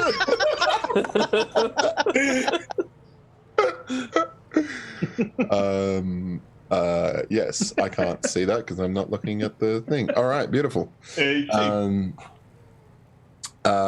Yeah, he kind of like just taps you on the shoulder with his horn. all right, I take a step back. Oh, sorry. All right. He like looks over at these guys doing this ritual. Looks over at the thing in the middle. And looks over at you. And not quite sure what it's going to do, but on his turn, he's certainly going to do something. Gotta do something. You know it's gonna be good. All right, this guy's indeed. It's this guy's turn that Velashin has control over. Is he going to move towards the other guy like you wanted to? Yep.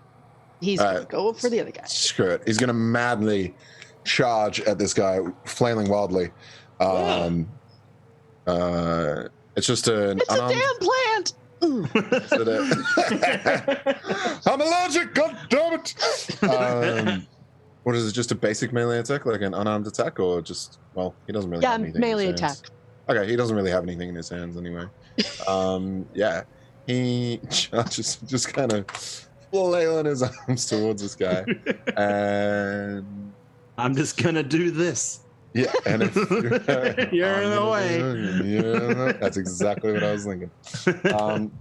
Just throwing my dice. He also gets to make a wisdom saving throw at the end of his turn to see if he snaps out of it. Well, he charges to this guy, rolls a 19 to pommel him. Go, Bob, you get him. What is that? That's just like that's just strength bonus damage, isn't it? Thwacks this guy for 2 whole damage. But that is gonna force him and the other guy to make concentration saves. He's gonna He's gonna roll with disadvantage on his concentration. No, he's fine. So he's not being affected by the circle around him. Actually, he would just automatically fail that. What am I doing? Thank you for the raid, the Rackham. Oh, what? Raid. Amazing. Thanks so much. You guys are awesome. We hit 2K. We're doing really well. And 2K, we're getting raided. We're getting raided. People donating. It's crazy. It's crazy. Plants! We got grease! It's fucking crazy. There's jabbies getting thrown everywhere. Jabby's back. Jabby! Oh, someone was telling me this was happening. I'd be thinking they'd be taking the raw prawn. I don't know what I'm doing anymore. This guy charges in. What does he need to roll? Wisdom save. Yep. Wow, that's a 19 and a 17. Pretty good. Oh, all right. I rolled He with disadvantage. snaps out of it. So he kind of like wakes up as he's pummeling down on his friend, who is going to roll a concentration save? Yes. A concentration check, which he fails, and this guy, as this iron crown like breaks off his head, collapses to the ground. The two of them look at each other. They have this moment of exchange. They look into each other's eyes, and sort of surrender as the hellfire takes them. You see the two of them embrace. Yes. What the hell was that about? And suddenly they're engulfed in this hellfire. Their forms almost beautifully incinerated. I always loved you. And the ash sort of whisper into each other's ears, and they take hold of each other, and almost beautifully they're incinerated as their ash turns into these little sparks of ember and sails up into the cavern above. The ritual stones, the runes under their feet again melt, carve, crack into the ground. A fissure ruptures towards the pillar, as does the one that the guy was stood on earlier. With now all 4 circles disrupted, this feels bad. The pillar in the middle begins to throb and pulse. It's going faster and excuse you. You said it. The light rapidly twitching and flashing, and then you see almost like a countdown as it circles around.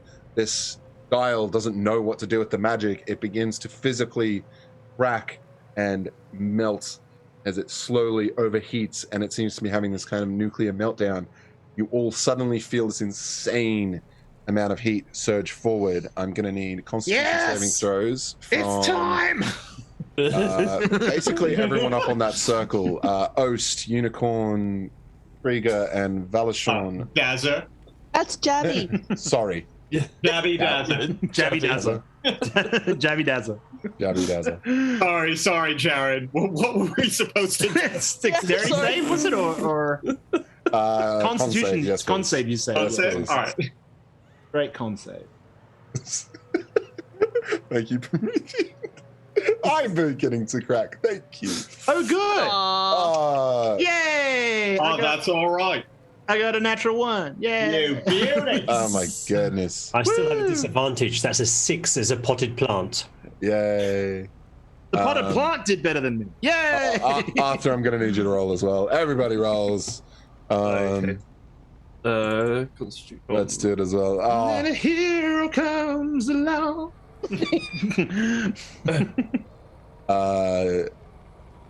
again, somehow rogues have managed to avoid AoE damage for the most part.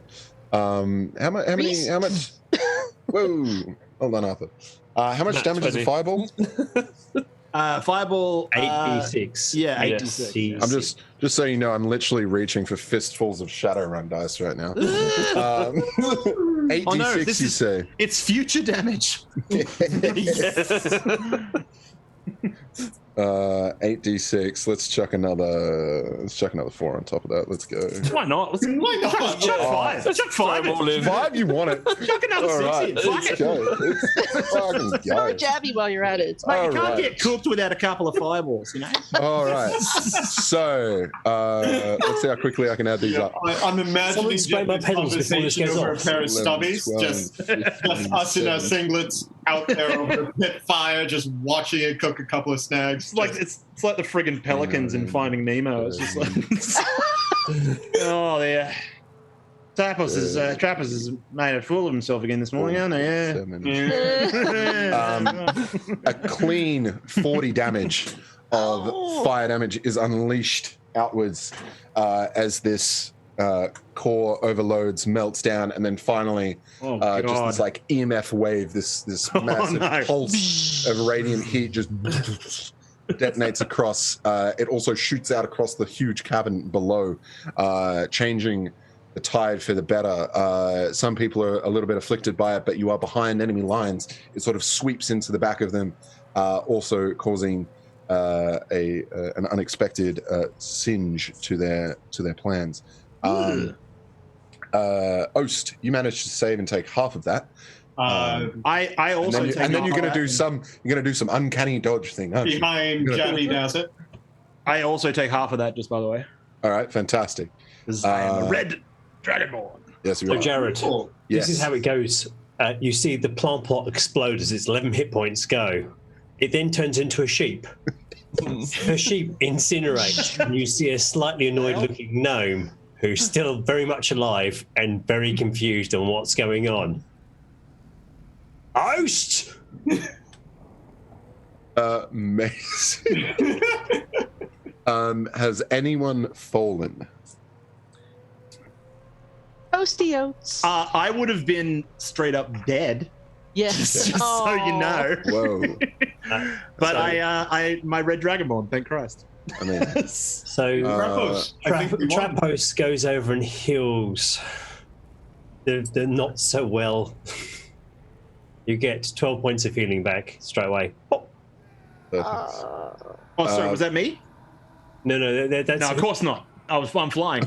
I'm in the air. Sorry. Valashon, how are you looking? That's above my hit points, so I am out. I'm not dead, Okay, but I'm you're unconscious. Okay. I left you as a she. I took half because I saved it, right? Is that correct? Yes. Cool. So yeah, I'm okay, but That's very brutal. hurt. That's brutal. Okay. How do you guys quickly recover? So so 7 points of healing straight for our downed Elven Ranger / Bard. You're All back right. up. Who else is down? Belshorn is, while I'm there, I take some of Jabby's magical healing spit and apply it to Belshorn. I just imagine Smear all the grease on it's very much Belashon. a very much a handout. Come on. All right. What is this? Give it- Oh, give it don't over. ask questions. Give it over. Magic juice. Yay. Whoa, I have never seen that text box in Roll20 in my life. What is that? Hey. Well, description only. Ooh, saucy. So yeah, description only.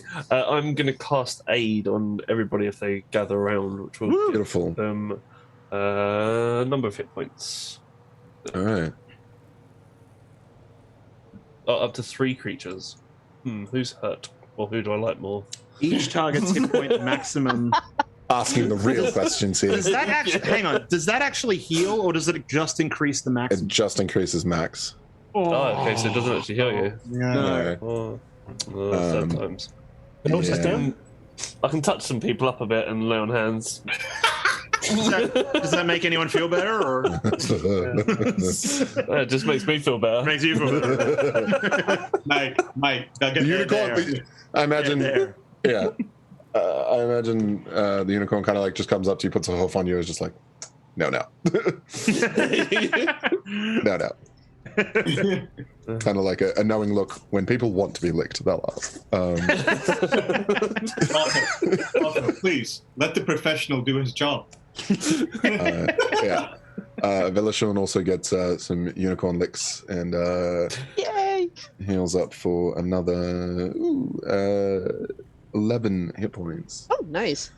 All right, you guys sort of gather your facility, your faculties.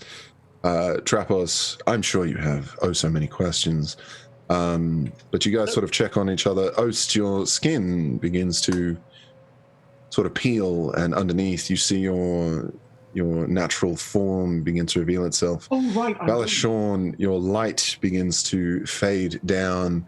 I'm not Galadriel anymore. And slowly the unicorn sort of looks around at each of you and begins to fade from existence, and then it sort of it bows deeply in a most respectful manner, as you would to a griffin, and then it disappears. Thanks for the inappropriate touching. Bye. Oh, now I do feel a little blue. Aw. Comes back for a split second. If you're feeling blue,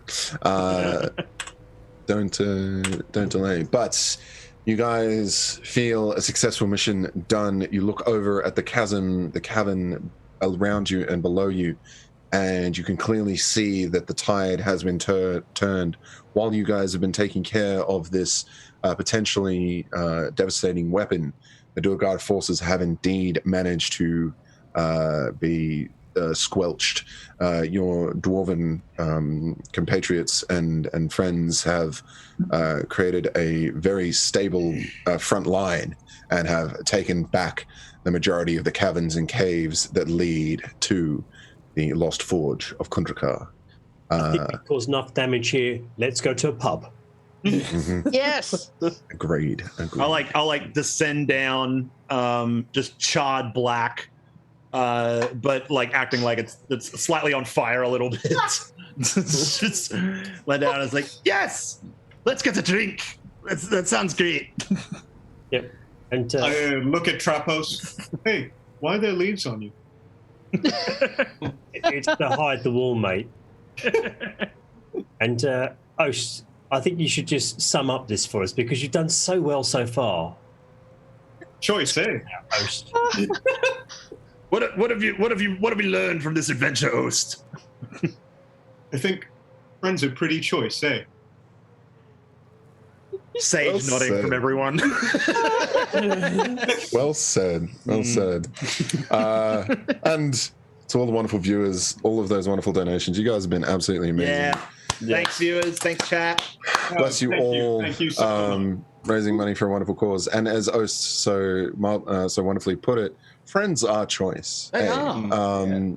Make sure that you reach out to a friend today. Just check in on them.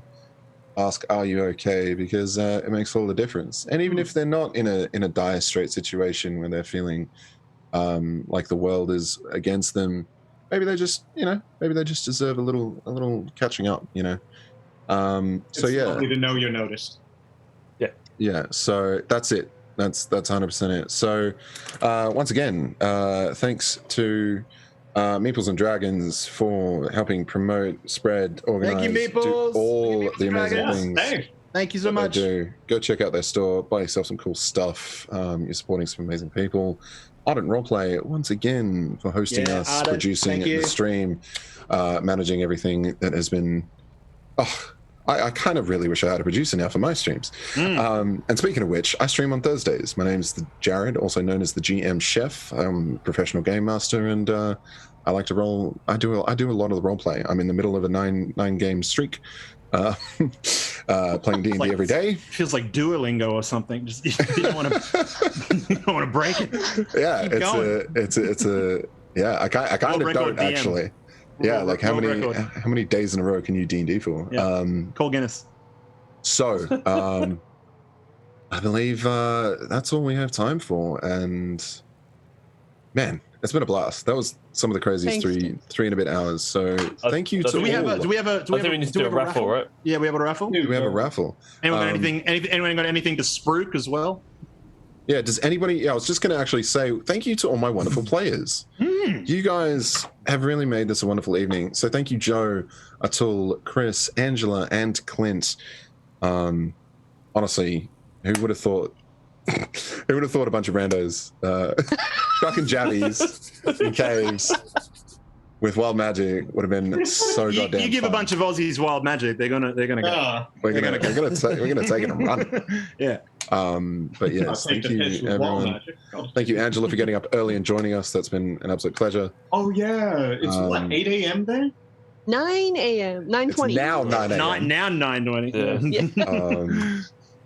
Yeah. But yes, Yeah. Let's get let's this do a raffle. raffling thing. What's raffle for again? This is for the box, isn't it? No, this No, is actually, I the just had to Blacksmith Google what Digital spruiking Dice is. Pack.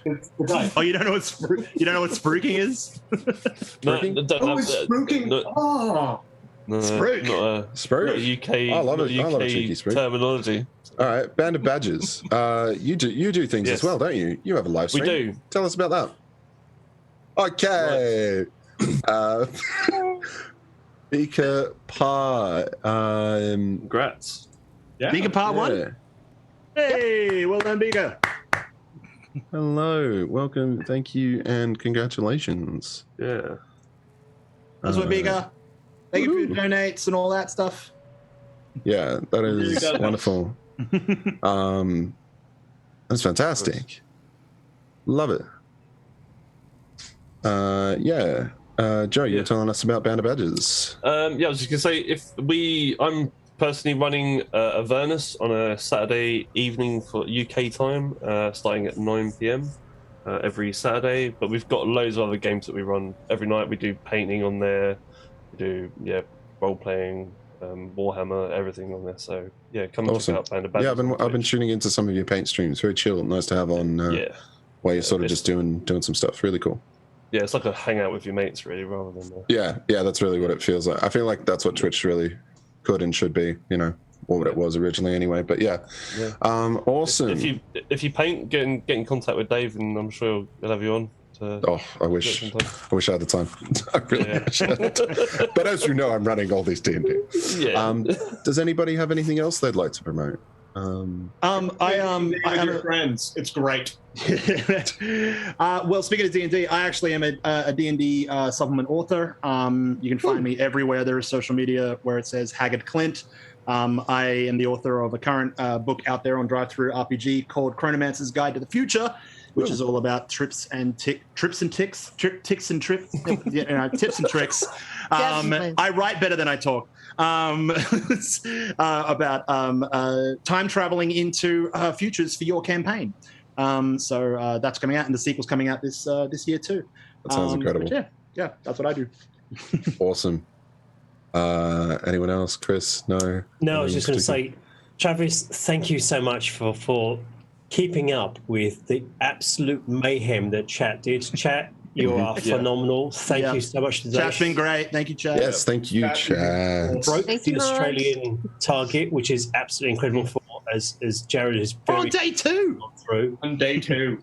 How important this absolutely is. Angela and Joe, thank you so much for kind of getting up and staying around with this.